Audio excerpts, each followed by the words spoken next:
Good morning, good afternoon, good evening. और आज हम एक नया चैप्टर लेकर आए हैं जो कि है टीडीएस। ये चैप्टर एग्जाम में काफ़ी इंपॉर्टेंट है, जिसके अंदर लगभग 7-8 नंबर की केस स्टडी भी आ सकती है एमसीक्यू वाली, और साथ में 6 नंबर का, दो 4 से 6 नंबर का टीडीएस का क्वेश्चन भी आ सकता है सब्जेक्टिव के अंदर। और तो इसकी वेटेज काफ़ी ज़्यादा है चैप्टर की, मिनिमम 4 नंबर का तो आएगा ही। और 4 नंबर से लेकर ये कम से कम 10-12 नंबर तक का भी आ सकता है चैप्टर। काफ़ी लेंदी चैप्टर भी है, जिसके अंदर 3 पार्ट्स कवर होते हैं: टीडीएस, टीसीएस और एडवांस टैक्स। हम तीनों को ही जो है इस रिवीजन लेक्चर में लेकर चलेंगे। तो सबसे पहले हम आते हैं पहले टॉपिक की तरफ, जो कि है आपका assess in default. Assess in default का मतलब होता है कि मान लेते हैं पारस मेरे को पेमेंट करता है और पारस को जो है टीडीएस काटना होता है। तो पारस की लायबिलिटी है टीडीएस काटने की, तो पारस को टीडीएस काटना पड़ेगा। अगर पारस जो है टीडीएस नहीं काटता है तो पारस को असेस इन डिफॉल्ट माना जाता है। और अगर मान लेते हैं पारस टीडीएस नहीं काटता है, तो पारस और साथ में उसका सीईओ सीएफओ जो भी कंपनी का है वो भी असेस इन डिफॉल्ट माना जाएगा। और अगर मैं मेरा टीडीएस नहीं कटा लेकिन फिर भी मैं ईमानदारी से टैक्स भर देता हूं, तो फिर पारस असेसिएंट डिफॉल्ट नहीं माना जाएगा। मतलब जब मैं ईमानदारी से टैक्स भर दूंगा, सिर्फ उतने पीरियड के लिए ही जो है क्या कहते हैं पारस असेसिएंट डिफॉल्ट माना जाएगा। एग्जाम्पल के तौर पे आज टीडीएस काटना चाहिए था, तो आज पारस ने नहीं काटा, आज से पारस बन जाएगा असेसिएंट डिफॉल्ट। और वो कब तक रहेगा? जब तक कि जो है क्या कहते हैं, या तो पारस टीडीएस काट ना ले और गवर्नमेंट को जमा ना करा दे, या फिर अगर मैं ईमानदारी से टैक्स भर देता हूं तो उस दिन फिर पारस जो है असेसे इन डिफॉल्ट से हट जाएगा। इसके अलावा अगला सेक्शन आता है जो कि हमारा सैलरी। अब एक एक करके हम देखेंगे कि कहां कहां जो है टीडीएस लगता है। तो सबसे पहले जो है सैलरी पे टीडीएस कटता है। सैलरी पे जो भी पेयर होता है, यानी कि जो एम्प्लॉयर है जो सैलरी पे करता है, उसको टीडीएस काटना होता है। इसके अलावा हमारी बात आती है कि भाई टीडीएस कितनी अमाउंट पे लगता है, तो सैलरी के केस में स्लैब रेट लगते हैं, उसके हिसाब से टीडीएस कटता है। यानी कि किसी की सैलरी मान लो 5 लाख रुपए है और वो नॉर्मल स्कीम में आता है, तो उसको कोई टीडीएस नहीं कटेगा। किसी की सैलरी 7 लाख रुपए है और 115 बीसी में आता है, तो कोई टीडीएस नहीं कटेगा। 7 लाख से जैसे ही ऊपर जाएगा तो उसका टीडीएस कटना शुरू हो जाएगा, क्योंकि फिर आपको टैक्स अप्लाई होना शुरू हो जाता है। तो नॉर्मल इसकी कैलकुलेशन की जाती है एग्जांपल के तौर पे। यहाँ पर कोई बंदा अगर नॉर्मल स्कीम में आता है और उसकी सैलरी जो है 6 लाख रुपए है, तो 50,000 रुपए तो सैलरी डिडक्शन मिल जाती है, 5,50,000 रुपए आ गया। इसके ऊपर हम स्लैब रेट लगाएंगे 0 से 2.5, 0 2.5 से 5, 12,500, 5 से ऊपर जो है 10,000 रुपए हो गया, 22,500, और 23,400 रुपए आ गया अपना जो है टैक्स। ये 5,50,000 के ऊपर टैक्स आया है, और ये मानते हुए टैक्स आया है कि आप नॉर्मल स्कीम के अंदर हो। तो यहाँ पर जो है अब टीडीएस कटना शुरू हो जाएगा। टीडीएस जो है क्या कहते हैं कब कटता है? टीडीएस कटता है मंथली बेसिस पे, क्योंकि सैलरी पे की जाती है मंथली बेसिस पे। ये पेमेंट के ऊपर टीडीएस कटता है सैलरी के अंदर, तो इसीलिए मंथली सैलरी पे की जाती है। टीडीएस भी आपका जो है क्या कहते हैं मंथली ही कटेगा। इसके अलावा 23,400 आ गया है, तो डिवाइड बाय कर दो 12, तो आपका 1,950 रुपए पर मंथ के हिसाब से टीडीएस कटेगा। इसके अलावा यहाँ पर गवर्नमेंट कहती है कि आपको एक एवरेज रेट डिटरमाइन करना पड़ेगा, उस एवरेज रेट के हिसाब से आपको टीडीएस काटना पड़ेगा। और वो एवरेज रेट क्या होता है? वो एवरेज रेट आपका होता है 23,400 डिवाइड बाय 6 लाख रुपए और इंटू में 100%। ऐसा नहीं होता एवरेज रेट। एक्चुअली में इसमें 6 लाख से डिवाइड नहीं किया जाएगा, यहाँ जो है डिवाइड किया जाता है आपका आई थिंक नेट सैलरी से, जो कि 5,50,000 आएगा। तो उस हिसाब से आपका एवरेज रेट निकाला जाएगा, और वो फिर आप मल्टीप्लाई करोगे। आप किससे मल्टीप्लाई करोगे? हर महीने आप जितनी सैलरी होगी उससे मल्टीप्लाई करके आप टीडीएस निकालोगे। देखिए सिंपल भाषा में आपको मैं बात करूं, तो आपको एवरेज रेट जो निकाल, अगर क्वेश्चन आता है कि एवरेज रेट निकालो, तभी निकालना है, अदरवाइज आपको एवरेज रेट नहीं निकालना। पहली बात। दूसरी बात, अगर एवरेज रेट जो है सीधा पूछते टीडीएस कितना बनेगा, तो आप जो है टोटल टीडीएस बता सकते हो, टोटल टीडीएस इतना बनेगा। पर मंथ मुझे नहीं लगता वो पर मंथ टीडीएस पूछेगा, टोटल टीडीएस आपका पूछेगा, वो इतना बनेगा। एवरेज रेट अगर पूछता है क्वेश्चन में, तभी आपको निकालना है। इसके अलावा एवरेज रेट का कहां काम आता है? एवरेज रेट एक और जगह काम आता है। वो कहां पर है? Tax on non monetary perquisite निकालने के लिए जो है एवरेज रेट काम आता है। तो ये tax on non monetary perquisite का टॉपिक निकालने के लिए एवरेज रेट काम आता है। ये क्या टॉपिक होता है? इसमें मैंने बोल रखा है एसएम का, आप इलस्ट्रेशन नंबर 1 रेफर कर सकते हैं। एग्जाम्पल के तौर पे क्या होता है, मान लेते हैं पारस जो है वो गौरव सर को एक फैसिलिटी देता है। और क्या फैसिलिटी देता है? 50,000 रुपए की मान लेते हैं फैसिलिटी देता है। और मतलब किस चीज की? रेंट फ्री हाउस की फैसिलिटी हो सकती है। इसके अलावा मान लेते हैं गौरव सर की जो है क्या कहते हैं, जो मैंने ऊपर सैलरी बताया था वही सैलरी है। सपोज कीजिए टोटल सैलरी गौरव सर की जो है 6 लाख रुपए है, जिसमें से 5,50,000 रुपए की तो बाकी सैलरी है, और ये 50,000 रुपए का क्या है, रेंट फ्री हाउस है। टोटल सैलरी सर की हो जाती है 6 लाख रुपए, जिसके अंदर जो है 50,000 की बेसिक डिडक्शन मिल जाती है सेक्शन 16 की। तो सैलरी आ जाती है सर की 5,50,000 रुपए नेट सैलरी आ जाती है। और कोई सर ने कोई छूट नहीं क्लेम कर रखी, कोई डिडक्शन नहीं है, कुछ भी नहीं है, तो ये 5,50,000 रुपए आपकी नेट सैलरी बन जाती है। इसके इसके ऊपर जो है आपका टैक्स निकाला जाएगा, जो कि आएगा आपका 23,400। 23,400 को डिवाइड करना है इसी अमाउंट से, जो कि है आपकी 5,50,000 रुपए। इसे डिवाइड करना है तो एक रेशियो आ जाएगी, कोई परसेंटेज आ जाएगी, जो कि परसेंटेज मैं आपको बता देता हूं क्या आई है। तो ये परसेंटेज आ चुकी है 23,400 डिवाइड बाय आपका 5,50,000, ये आ चुका है इनटू में 100, लगभग 4.25% आपकी आ चुकी है। ये एक एवरेज रेट ऑफ टैक्स आ चुका है। इस एवरेज रेट ऑफ टैक्स को मल्टीप्लाई करना है, जो भी हमारा नॉन मॉनेटरी परक्विजिट अमाउंट है, ये हमें निकालना है कि इसके ऊपर टैक्स कितना बना। तो इसके ऊपर टैक्स निकालने के लिए हम इसको मल्टीप्लाई कर देंगे अपना 50,000 रुपए से, 50,000 इंटू में 4.25%। तो इसके ऊपर टैक्स बन गया 2125, और 2125 जो है टैक्स बन जाएगा। टोटल टैक्स आपका कितना था, 23,600। 23,600 में से 2125 बन जाएगा इस 50,000 के ऊपर, और बाकी सैलरी के ऊपर टैक्स बन जाएगा, माइनस करके निकाल सकते हो। तो ये जो 2125 टैक्स है, ये जो 2125 टैक्स है, ये टैक्स आपका जो है, ये 2125 जो टैक्स है, ये टैक्स आपका, अगर मान लो पारस बोलता है कि मैं बियर करूंगा, इंप्लॉयर बोलता है कि tax on non monetary perquisite मैं बियर करूंगा, तो उस केस में क्या होगा, उस केस में पारस को ये वाला 2125 टैक्स अपनी जेब से देना पड़ेगा। और ये 2125 टैक्स जो है, जो पारस ने बियर करा है, ये टैक्स गौरव सर के पास क्या रहेगा, एग्जम्प्ट रहेगा। ये जो 50,000 रुपए की वैल्यू, रेंट फ्री हाउस की वैल्यू है, ये गौरव सर के पास टैक्सेबल हो चुकी है, तभी उनकी सैलरी के ऊपर टैक्स 23,400 आया है, जिसमें से गौरव सर को 23,400 टैक्स भरना पड़ेगा, जिसमें से 2125 टैक्स रुपए जो है वो अपना पारस ने भर रखा होगा, तो गौरव सर को रिमेनिंग टैक्स जो है अपनी जेब से भरना पड़ेगा। और रिमेनिंग टैक्स का भी वैसे तो टीडीएस कट चुका होगा, तो पारस जो है क्या कहते हैं, रिमेनिंग जो भी बच गया उसका टीडीएस काटेगा गौरव सर की सैलरी में से, और 2125 टैक्स वो अपनी जेब से जो है क्या कहते हैं, गवर्नमेंट को जमा कराएगा। ये 2125 रुपए जो है गौरव सर को एग्जम्प्ट रहेंगे।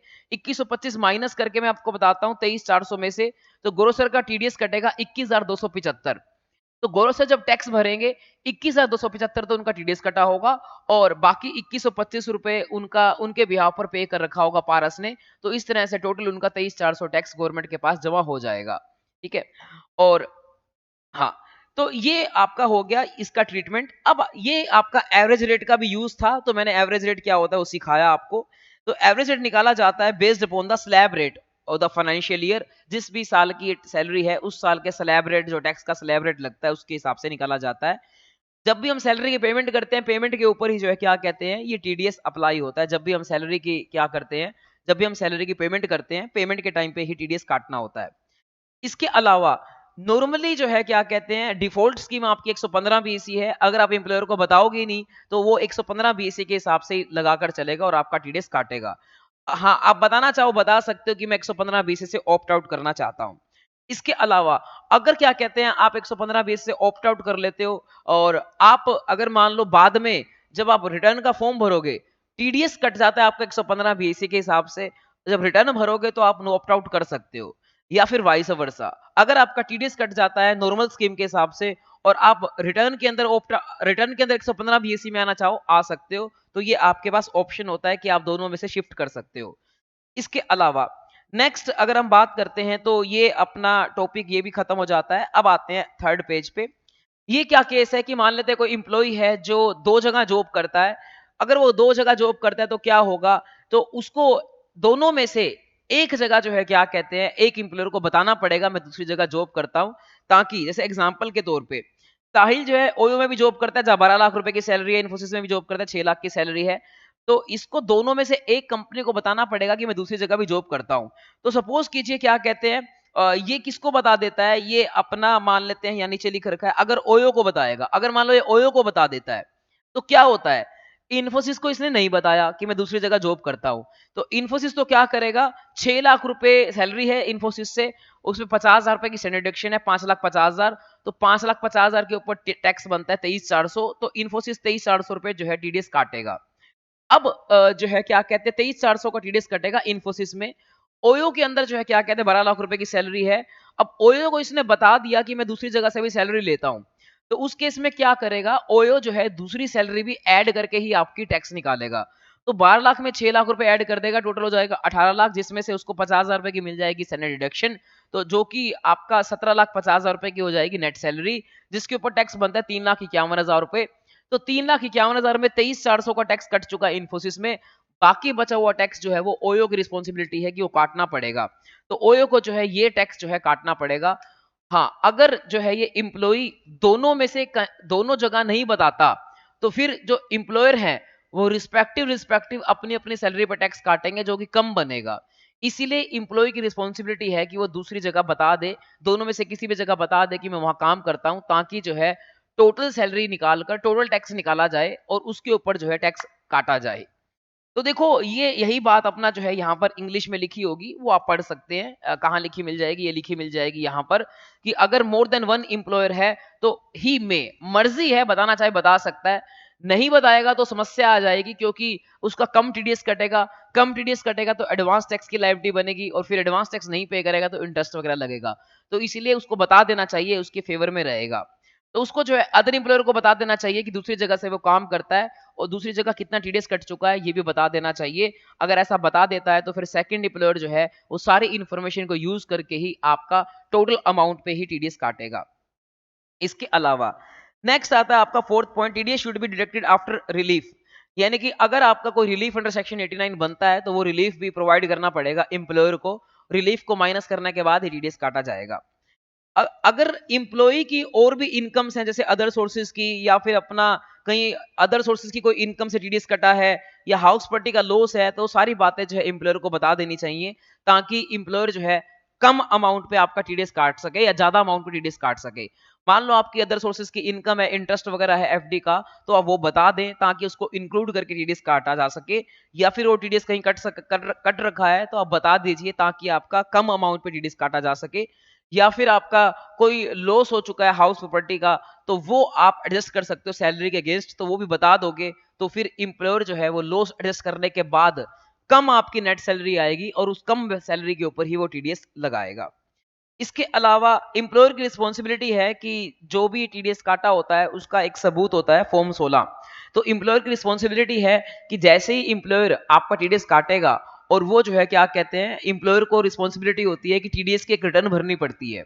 तो टीडीएस की रिटर्न भरेगा, रिटर्न भरने के बाद जो है एम्प्लॉयर क्या कर सकता है, एम्प्लॉयर जो है रिटर्न भरने के बाद वेबसाइट पे जाकर, ऑनलाइन पोर्टल पे जाकर फॉर्म 16 डाउनलोड करेगा। वो फॉर्म 16 डाउनलोड करके किसको देगा, एम्प्लॉय को देगा। इसके अलावा इसके अलावा जो है क्या कहते हैं, हाउस प्रॉपर्टी के लॉस के अलावा और कोई लॉस एडजस्ट नहीं किया जा सकता सैलरी के अगेंस्ट। ऑल तो किया जा सकता है, बट गवर्नमेंट कहती है कि वो फिर अपनी रिटर्न के अंदर करना, हम टीडीएस वाले स्टेटमेंट में नहीं करने देंगे। टीडीएस के केस में तो हम एक ही लॉस एडजस्ट करने देंगे। तो where loss from house property, सिर्फ हाउस प्रॉपर्टी एडजस्ट करने देंगे। वैसे दूसरे कर भी नहीं सकते, क्योंकि बिजनेस लॉस आप एडजस्ट कर नहीं सकते सैलरी के अगेंस्ट, और कैपिटल गेन के लॉस कहीं से एडजस्ट होते नहीं है, अदर सोर्स का लॉस होता ही नहीं है। तो इसका मतलब कुल मिला के बात यही है कि हाउस प्रॉपर्टी का लॉस एडजस्ट कर सकते हो, तो सिर्फ आप हाउस प्रॉपर्टी का लॉस ही अपने एम्प्लॉयर को बता सकते हो, बाकी लॉस बताने की जरूरत नहीं है। इसके अलावा आपको जो है एम्प्लॉयर को ये डॉक्यूमेंट देने पड़ेंगे जब भी एम्प्लॉयर को आप कोई सबूत देना चाहो। क्योंकि जैसे एचआरए क्या होता है कि नॉर्मल स्कीम के अंदर एचआरए एग्जम्प्ट होता है। अगर आप कुछ खर्चा कर देते हो रेंट पेड के अंदर, तो आपको ये सबूत देना पड़ेगा। लीव ट्रेवल कंसेशन के अंदर जो है क्या कहते हैं, वो भी अगर आप खर्च कर देते हो तो एग्जम्प्ट होता है, तो ये आपको देना पड़ेगा एक्सपेंडिचर का खर्चा। इसके अलावा हाउस प्रॉपर्टी का अगर आप इंटरेस्ट क्लेम करना चाहते हो, तो उसके केस में भी आपको जहां से आपने लोन लिया उसकी डिटेल देनी पड़ेगी। इसके अलावा अगर आप चैप्टर 6A की डिडक्शन क्लेम करना चाहते हो, एटीसी से लेकर एटीयू की डिडक्शन क्लेम करना चाहते हो, ताकि आपके नेट सैलरी में से जीटीआई जो आएगी, जीटीआई कम हो जाए और आपकी कम एनटीआई के ऊपर टैक्स लगे और कम आपका टीडीएस कटे, तो अब ये सारी डिटेल आपको एविडेंस देने पड़ेंगे एम्प्लॉयर को। तभी एम्प्लॉयर जो है एविडेंस दोगे, तभी एम्प्लॉयर कम अमाउंट पर टीडीएस काटेगा, और कम अमाउंट पर टीडीएस काटेगा तो आपका ही फायदा होगा कि आपका टीडीएस कम कटेगा। तो ये एमसीक्यू क्वेश्चन बन सकता है इस टॉपिक में से कि आपको क्या-क्या डिटेल देनी पड़ती है, एचआरए के लिए क्या देनी पड़ती है, बाकियों के लिए क्या देनी पड़ती है। इसके अलावा नेक्स्ट अब टॉपिक आता है, सैलरी का टॉपिक यहीं खत्म होता है। नेक्स्ट टॉपिक आता है कि और किसके ऊपर टीडीएस कटता है, तो टीडीएस कटता है इंटरेस्ट ऑन सिक्योरिटीज के ऊपर। अगर आपने किसी भी कंपनी के डिवेंचर वगैरह खरीद रखे हैं और डिवेंचर का आपको इंटरेस्ट मिलता है, तो उस इंटरेस्ट के ऊपर भी क्या कटता है, टीडीएस कटता है। तो यहाँ पर जो है देखो यही लिख रखा है कि इंटरेस्ट वगैरह के ऊपर भी टीडीएस कटता है, और अगर रेजिडेंट को पे किया हो, एनआर को कोई पेमेंट करते हो तो उसके ऊपर कितना टीडीएस कटता है वो सारे सेक्शंस अपने सिलेबस में नहीं है। रेजिडेंट को पेमेंट करते हो तो कितना टीडीएस कटता है वो सेक्शन अपने सिलेबस में है। तो देखो लिखा रखा है यहाँ पर स्लैब रेट से नहीं कटता, यहाँ टीडीएस कटता है 10% के हिसाब से। 10% ऑफ द इंटरेस्ट जो आप पे करोगे, जो कंपनी इंटरेस्ट पे करेगी तो 10% टीडीएस काटेगी। यहाँ टीडीएस कटता है क्रेडिट और payment whichever is earlier, due और payment whichever is earlier basis पे टीडीएस कटता है। यानी कि कंपनी जो है पेमेंट करेगी इंटरेस्ट की तो वो टीडीएस काटेगी। अगर कंपनी ने ड्यू कर दिया इंटरेस्ट, ड्यू करने का मतलब एंट्री पास कर दी है कि भाई अपना interest expense account debit to outstanding interest, या फिर एंट्री पास कर दिया इंटरेस्ट अकाउंट डेबिट टू जो भी बंदा है जिसको इंटरेस्ट पे करना है उसका नाम लिख दिया है। तो किसी भी नाम से अगर आपने क्रेडिट कर दिया है इंटरेस्ट को, चाहे आउटस्टैंडिंग इंटरेस्ट, चाहे सस्पेंस अकाउंट, चाहे किसी भी नाम से आपने इंटरेस्ट को क्रेडिट कर दिया है, तो क्रेडिट की डेट या फिर एक्चुअल में आपने पेमेंट की है विच एवर इज अर्लियर, इस टाइम पे आपका टीडीएस कटता है। एग्जाम में दो डेट्स लिखी मिल सकती हैं कि क्रेडिट की डेट ये है, पेमेंट की डेट ये है, तो दोनों में से जो अर्लियर होगा वहां पर आपको जो है टीडीएस डिडक्ट करना है। सैलरी के केस में सिर्फ पेमेंट के ऊपर टीडीएस कटता है, लेकिन इसके केस में जो है पेमेंट और क्रेडिट विच एवरेज अर्लियर जो है टीडीएस कटता है। आगे मैंने एक चार्ट बना रखा है जहां बता रखा है किस सेक्शन के अंदर पेमेंट और क्रेडिट विच एवरेज अर्लियर है और किस सेक्शन में सिर्फ पेमेंट है।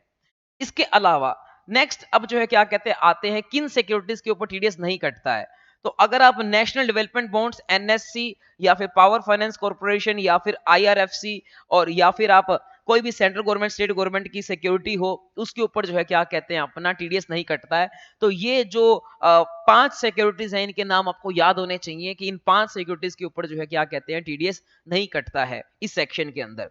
इसके अलावा अगर गवर्नमेंट के ये वाले बॉन्ड्स हैं सेविंग टैक्सेबल बॉन्ड्स, तो उस केस में टीडीएस कटेगा और वहां जो है 10,000 रुपए की लिमिट है। अगर साल का इंटरेस्ट 10,000 रुपए से ज्यादा होगा तो उस केस में जो है टीडीएस कटेगा। तो देखो लिख रखा है एक्सीडिंग 10,000 रुपए होगा, अगर एक साल में 10,000 से ज्यादा होगा तो उसके ऊपर टीडीएस कटेगा। इसके अलावा जो है नेक्स्ट अपनी बात आती है, एक और केस है जब टीडीएस नहीं कटता, वो ये होता है कि अगर कोई लिस्टेड कंपनी, मैं सारी कंडीशन बताऊंगा आपको एक एक करके। तो अगर कोई लिस्टेड कंपनी है, एक तो ये देखना है लिस्टेड कंपनी होनी चाहिए। अगर कोई लिस्टेड कंपनी है, साथ में अकाउंट पे ही चेक से पेमेंट की गई है और इंटरेस्ट अप टू जो है क्या कहते हैं 5,000 रुपीज है, और और अगर जो इंटरेस्ट मिल रहा है वो मिल रहा है इंडिविजुअल या एचयूएफ को, तो उस केस में जो है क्या कहते हैं टीडीएस काटने की कोई भी जरूरत नहीं है। तो इस सेक्शन में टीडीएस कहां-कहां नहीं कटेगा, एक तो नहीं कटेगा आपका जो वो 5 सिक्योरिटीज बताई वो। दूसरा नहीं कटेगा कि अगर कोई डिवेंचर है कोई लिस्टेड कंपनी का, और वो लिस्टेड कंपनी का डिवेंचर है, और जो लिस्टेड कंपनी अगर वो हाँ लिस्टेड कंपनी का डिवेंचर है, और वो जो लिस्टेड कंपनी है वो लिस्टेड कंपनी ने अप टू 5,000 का इंटरेस्ट पे करना है इंडिविजुअल एचयूएफ को। याद रहे जिसको इंटरेस्ट पे कर रहे हैं वो इंडिविजुअल एचएफ होना चाहिए, कंपनी वगैरह नहीं होना चाहिए। और इसके अलावा अकाउंट पे चेक से अप टू 5,000 की पर एनम, मतलब पूरे साल में 5,000 ऐड, मतलब 1,000 करके 5 बार पे किया तो पूरे साल का हमें अप टू 5,000 होना चाहिए, तो आपको जो है टीडीएस काटने की रिक्वायरमेंट नहीं रहती है। इसके अलावा और किन किन का टीडीएस नहीं कटता, एलआईसी जीआईसी जो है इनका भी टीडीएस नहीं कटता। अगर अगर जो है क्या कहते हैं अपना जिनको इंटरेस्ट रिसीव हो रहा है वो एलआईसी है, यानी कि एलआईसी ने आपके डिवेंचर खरीद रखे हैं, तो एलआईसी को इंटरेस्ट पे कर रहे हो, जीआईसी को इंटरेस्ट पे कर रहे हो, तो उस केस में भी जो है क्या कहते हैं अपना उस, या फिर कोई इंश्योरेंस कंपनी को इंटरेस्ट पे कर रहे हो, तो उस केस में भी आपको टीडीएस काटने की जरूरत नहीं है। इसके अलावा नेक्स्ट आगे चलते हैं जो कि है अपना डिविडेंड। तो डिविडेंड के केस में भी सेम वही वाला पॉइंट है, डिविडेंड के केस में भी 10% रेट है, और जब भी कोई कंपनी डिविडेंड पे करेगी तो उसको जो है क्या कहते हैं टीडीएस काटना पड़ेगा। और यहाँ पर बस ये है कि पेमेंट के टाइम पे काटना पड़ेगा, वहां था पेमेंट और क्रेडिट विच एवरेज अर्लियर, यहाँ है पेमेंट। इवन डीम डिविडेंड होगा तब भी आपको टीडीएस काटना पड़ सकता है। और यहाँ एक छूट भी है कि अगर डिविडेंड अप टू 5,000 रुपीज है और डिविडेंड मिल रहा है इंडिविजुअल को, वहां पर था इंडिविजुअल एचएफ, यहाँ है सिर्फ इंडिविजुअल, तो अगर डिविडेंड मिल रहा है इंडिविजुअल को और अप टू 5,000 रुपीज है और लिख रखा है any mode other than cash मिलना चाहिए, चाहे आरटीजीएस एनईएफटी कैसे भी आप मिल सकता है। लेकिन वहां जो था वहां था कि भाई अकाउंट पे चेक से मिलना चाहिए। यहाँ पर क्या है, यहाँ है कैश के अलावा कैसे मर्जी मिल सकता है, चाहे सिंपल चेक से भी मिल सकता है।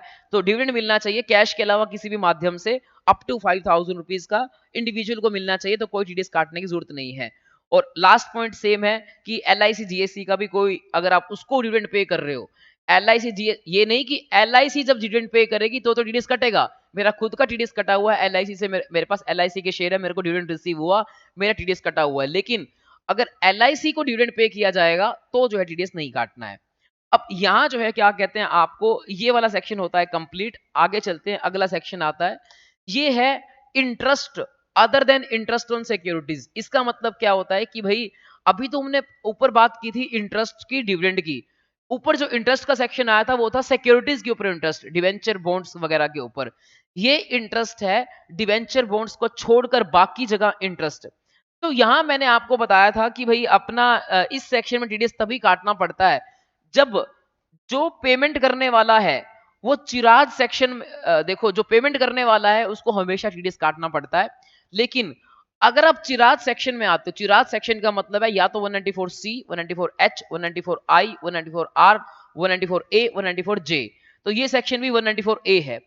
तो अगर आप चिराज में से किसी भी सेक्शन में आते हो, अगर आप चिराज में से किसी भी सेक्शन में आते हो तो उस केस में अगर जो है क्या कहते हैं पेमेंट करने वाला इंडिविजुअल एचयूएफ है और अगर इंडिविजुअल एचयूएफ की पिछले साल की टर्नओवर अप टू 1 करोड़ या अप टू 50 लाख रुपए है, अगर प्रोफेशन है तो 50 लाख और अगर बिजनेस है तो अप टू 1 करोड़ अगर टर्नओवर है तो he is not required to deduct TDS. क्या मतलब कि अगर आप इनमें से किसी भी सेक्शन में आओगे तो इन इन सेक्शंस के अंदर अगर आप इंडिविजुअल एचयूएफ हो, जो पेमेंट करने वाले की बात हो रही है, डिडक्टर की बात हो रही है, अगर डिडक्टर इंडिविजुअल एचयूएफ है और डिडक्टर की टर्नओवर और अगर डिडक्टर इंडिविजुअल एचयूएफ है और डिडक्टर की टर्नओवर अब पिछले साल की अप टू 1 करोड़ या अप टू 50 लाख रुपीज है, अपना 1 करोड़ बिजनेस, 50 लाख प्रोफेशन, तो he is not required to deduct TDS.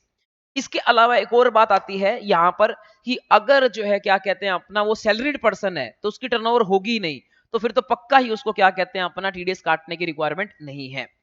इसके अलावा यहाँ पर टीडीएस कब कटता है, अपना क्रेडिट और पेमेंट विच एवरेज अर्लियर पर टीडीएस कटता है। और इसके अलावा हाँ यहाँ पर मान लेते हैं क्या होता है कि कोई बैंक है, हाँ बैंक को भी टीडीएस काटना पड़ता है। अगर बैंक के अंदर आपने एफडी करा रखी है तो बैंक को टीडीएस काटना पड़ता है। तो बैंक टीडीएस काटेगा और बैंक टीडीएस काटेगा तो बैंक कब काटेगा, तो यहां पर लिखा रहेगा पेमेंट और क्रेडिट विच एवरेज अर्लियर में काटेगा। लेकिन अगर कोई बैंक है जो सीबीएस फॉलो करता है, ये कोर बैंकिंग सिस्टम होता है जो एक सॉफ्टवेयर होता है जो बैंक फॉलो करते हैं, इसमें क्या होता है कोर बैंकिंग सिस्टम के अंदर, इसमें क्या होता है डेली बेसिस पे क्या होता है इंटरेस्ट क्रेडिट किया जाता है बंदे के अकाउंट के अंदर। कि मान लो आपने एफडी करा रखी है तो हर दिन इंटरेस्ट जितना भी अक्रू होगा ना आपकी एफडी के ऊपर, वो अक्रूवल वाली अमाउंट वो लोग क्या करेंगे, वो लोग जो है क्या कहते हैं इंटरेस्ट आपको आपके अकाउंट में क्रेडिट करते रहेंगे, सेविंग अकाउंट में नहीं, एफडी अकाउंट में इंटरेस्ट क्रेडिट करते रहेंगे। कोर बैंकिंग सोल्यूशन यही करता है। तो क्या डेली टीडीएस काटना पड़ेगा क्योंकि आपने बोला है क्रेडिट और पेमेंट विच एवरेज अर्लियर पे टीडीएस काटना है? नहीं, डेली टीडीएस नहीं काटना है। यहां पर बैंकों को टीडीएस काटने के लिए जो है क्या कहते हैं ये बोला हुआ है, जो बैंक सीबीएस फॉलो करते हैं उनको टीडीएस काटने के लिए ये 4 डेट्स दी हैं, इनमें से अर्लियर काटना पड़ेगा, या तो ईयर एंड पे या जब बैंक का मन करे तब, या जब पेई कहेगा कि अब काट लो तब, या फिर जब मैच्योरिटी हो जाए डिपॉजिट, इनमें से जो भी अर्लियर आएगा, इन चारों में से जो भी अर्लियर आएगा तब जो है बैंक को टीडीएस काटना है। तो मतलब वैसे नॉर्मल पर्सन को तो टीडीएस काटना है पेमेंट और क्रेडिट विच एवरेज अर्लियर पे, लेकिन बैंकों को जो है वो टीडीएस काटना है इन चारों में से अर्लियर पे। रेट आपका वही लगेगा 10%। इसके अलावा नेक्स्ट अपन आते हैं जो कि है कि कब टीडीएस नहीं काटना। यहां पर भी वही लिमिट है 500 रुपए की, अगर 500 रुपए तक का इंटरेस्ट है तो टीडीएस नहीं काटना। इसमें और कोई रिक्वायरमेंट नहीं है। जैसे उधर तो पहले जो सेक्शन कराया है वहां रिक्वायरमेंट थी कि इंडिविजुअल होना चाहिए जिसको पैसे मिल रहे हैं, या फिर अकाउंट पे चेक वगैरह होना चाहिए। यहाँ ऐसी कोई भी रिक्वायरमेंट नहीं है। 500 रुपए तक का इंटरेस्ट है तो कोई टीडीएस नहीं कटेगा। और अगर एफडी के इंटरेस्ट की बात करें तो वहां 40,000 रुपए की लिमिट है। एफडी का इंटरेस्ट है तो 40,000 रुपए तक जो है कोई भी टीडीएस नहीं कटेगा। और अगर बुजुर्ग है और एफडी का इंटरेस्ट है तो वहां 50,000 रुपए की लिमिट है, 50,000 रुपए की लिमिट तक कोई भी टीडीएस नहीं कटेगा। यानी कि बैंक जब इंटरेस्ट पे करेगा तो 50,000 रुपए तक जो है कोई भी टीडीएस नहीं कटेगा। अगर बुजुर्ग है तो, नॉर्मल पर्सन है तो 40,000 रुपए तक कोई भी टीडीएस नहीं कटेगा। अब यहाँ बात आती है कि जो बैंक्स होते हैं, मान लो मेरे पास यहाँ पर हिसार में या पूरे इंडिया में मेरे पास पीएनबी बैंक है, और पीएनबी बैंक की मैंने 3 ब्रांचेस हैं, तीनों ब्रांच के अंदर जो है थोड़ी-थोड़ी एफडी करा रखी है।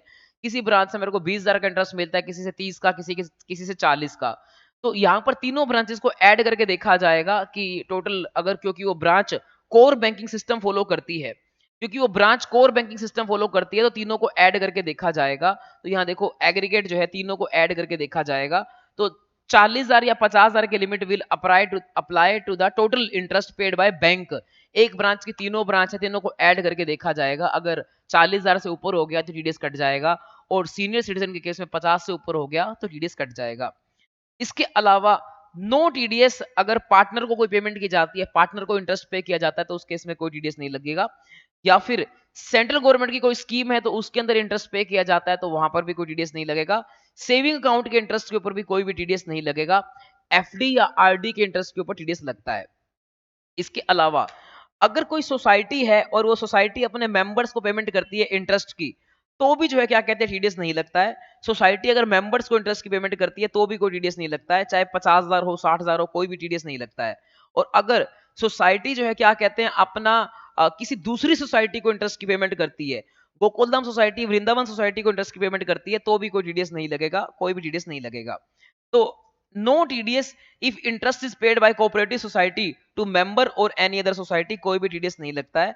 इसके अलावा एग्रीकल्चर सोसाइटी है तो वो भी कोई भी टीडीएस नहीं काटती है, अगर वो इंटरेस्ट की पेमेंट करती है तो। किसानों ने एग्रीकल्चर सोसाइटी में पैसे जमा करा रखे हैं, तो किसानों को जो इंटरेस्ट पे किया जाएगा उसके ऊपर कोई भी टीडीएस नहीं काटा जाएगा। इसके अलावा आगे लिख रखा है कि भाई अगर सोसाइटी की टर्नओवर, अगर सोसाइटी की टर्नओवर जो है क्या कहते हैं 50 करोड़ से ज्यादा होती है पिछले साल में, अगर पिछले साल में सोसाइटी की टर्नओवर 50 करोड़ से ज्यादा है, पिछले साल का मतलब क्या है, अभी 23-24 साल चल रहा है, तो 23-24 साल से पिछला साल हो गया 22-23। अगर 22-23 में सोसाइटी की टर्नओवर 50 करोड़ से ज्यादा है, तो फिर जो है सोसाइटी को टीडीएस काटना पड़ सकता है, चाहे वो अपने मेंबर्स की पेमेंट करे, चाहे वो जो है क्या कहते हैं दूसरी सोसाइटी को इंटरेस्ट पे करे, टीडीएस काटना पड़ सकता है अगर वो लिमिट से ज्यादा है तो। लिमिट कितनी लगती है वहां पर, 40,000 रुपए या 50,000 की लिमिट लगती है। नॉर्मल सिटीजन के केस में 40,000 की लिमिट लगती है, और सीनियर सिटीजन के केस में 50,000 की लिमिट लगती है। अगर 40 या 50,000 से ऊपर का इंटरेस्ट है और साथ में सोसाइटी की पिछले साल की टर्नओवर जो है क्या कहते हैं 50 करोड़ से ज्यादा थी, तो सोसाइटी को टीडीएस काटना पड़ सकता है।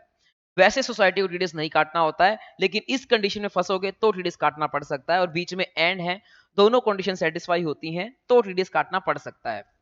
इसके अलावा जब आप इंटरेस्ट पे करते हो बैंक को कोई टीडीएस नहीं लगता है। No TDS if interest is paid to bank, financial corporation, LIC, other insurance company, UTI, NSDF, हुडको, इन लोगों को इंटरेस्ट पे करोगे तो कोई टीडीएस नहीं कटता है।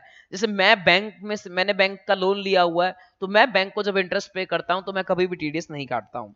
इसके अलावा एक होता है मोटर एक्सीडेंट क्लेम ट्रिब्यूनल, देखो लिख रखा होगा MACT, motor accident claim tribunal. जैसे सलमान खान ने एक्सीडेंट किया था, तो इस ट्रिब्यूनल ने बोला कि सलमान खान को कि भाई तेरे को क्या करना पड़ेगा, कंपेंसेशन देनी पड़ेगी, जिस बंदे को मारा है तूने उसको, और कंपेंसेशन के साथ साथ इंटरेस्ट भी देना पड़ेगा। तो जो इंटरेस्ट दिया जाता है वो इंटरेस्ट अगर 50,000 रुपए तक का है तो कोई भी क्या कहते हैं अपना टीडीएस नहीं कटता। यहाँ क्या लिख रखा है, no interest, no TDS on interest credited. अगर इंटरेस्ट सिर्फ क्रेडिट किया गया है तो क्रेडिट बेसिस पे यहाँ पे कोई भी टीडीएस नहीं कटता है। अगर इंटरेस्ट पे किया गया है MACT यानी कि ट्रिब्यूनल के अकॉर्डिंग इंटरेस्ट पे किया गया है, तो 50,000 तक का इंटरेस्ट होगा तो कोई टीडीएस नहीं लगेगा, 50,000 से ऊपर का इंटरेस्ट होगा तो टीडीएस लग जाएगा। क्रेडिट बेसिस पे नहीं लगेगा, यहाँ पर पेमेंट बेसिस पे लगेगा।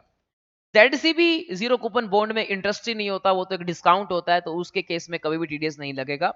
इसके अलावा आगे लिख रखा है कि भाई यहाँ ये बोलता है, ये अमेंडमेंट आई थी, ये बोलता है कि हम जो भी बैंक्स हैं या जो भी सोसाइटीज वगैरह हैं जो इंटरेस्ट की पेमेंट कर रहे हैं, उन सबको बोलते हैं कि अगर आप टीडीएस काट रहे हो तो फिर तो टीडीएस की रिटर्न में डिटेल चली जाती है, लेकिन अगर आप किसी बंदे का टीडीएस नहीं काट रहे हो तब भी जो है क्या कहते हैं आपको गवर्नमेंट को डिटेल तो देनी पड़ेगी कि मैंने इस बंदे को इंटरेस्ट पे किया है।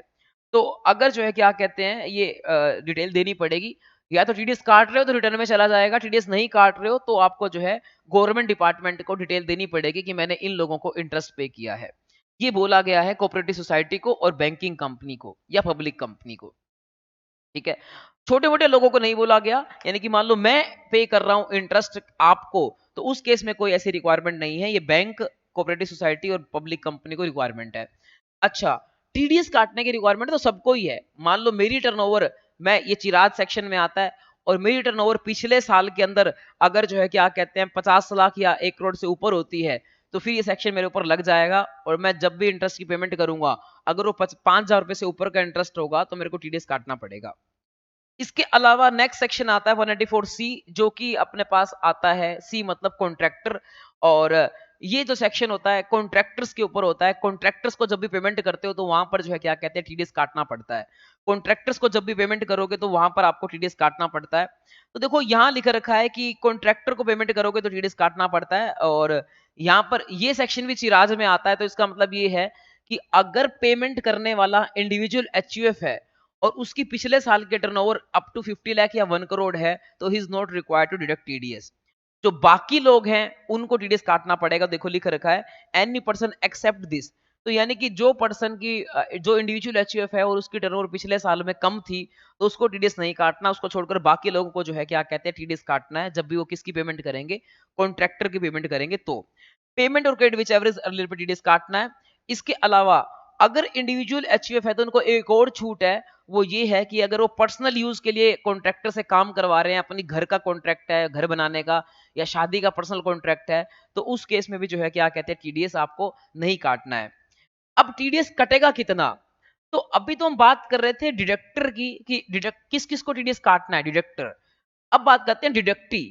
अगर डिडक्टी यानी कि जो कॉन्ट्रैक्टर है, वो कॉन्ट्रैक्टर अगर इंडिविजुअल एचयूएफ है तो उस केस में 1% टीडीएस कटेगा। और अगर contractor other than individual HUF है, अदर देन कंपनी नहीं, sorry, other than individual HUF है, तो वहां पर 2% टीडीएस कटेगा। तो इंडिविजुअल एचयूएफ अगर कॉन्ट्रैक्टर है तो 1% टीडीएस कटता है, और अदर देन इंडिविजुअल एचयूएफ है तो 2% टीडीएस कटता है। और अगर ट्रांसपोर्टर है और वो पैन नंबर दे देता है तो उसका भी टीडीएस नहीं कटता है। मतलब यानी कि आपने कोई ट्रांसपोर्टर था, आपने उसको पेमेंट की 50,000 रुपए की, तो उसका कोई भी टीडीएस नहीं कटेगा अगर उसने आपको पैन नंबर दे दिया। और साथ में एक और कंडीशन है, ट्रांसपोर्टर के पास 10 ट्रक से ऊपर नहीं होने चाहिए। एक डिक्लेरेशन लिखकर देनी पड़ेगी मेरे पास अप टू 10 ट्रक्स हैं, तो उस केस में जो है क्या कहते हैं आपको टीडीएस नहीं काटना। तो मतलब जब भी आप ट्रांसपोर्टर को ट्रांसपोर्ट का किराया दोगे, तो अगर वो 50,000, अगर वो किराया 10,000 है, 20,000 है, 30,000 है, 40,000 है, 50,000 रुपए है, टीडीएस नहीं काटना अगर ट्रांसपोर्टर के पास पैन है और साथ में जो है क्या कहते हैं ट्रांसपोर्टर के पास अप टू 10 ट्रक्स हैं तो। इसके अलावा बाकी केसेस के अंदर इंडिविजुअल एचएफ का 1% और बाकियों का 2% आपको टीडीएस काटना पड़ेगा। इसके अलावा अगला पॉइंट आता है अपने पास, जो कि है कि भाई टीडीएस कब काटना है, तो पेमेंट और क्रेडिट विच एवरेज अर्लियर पे।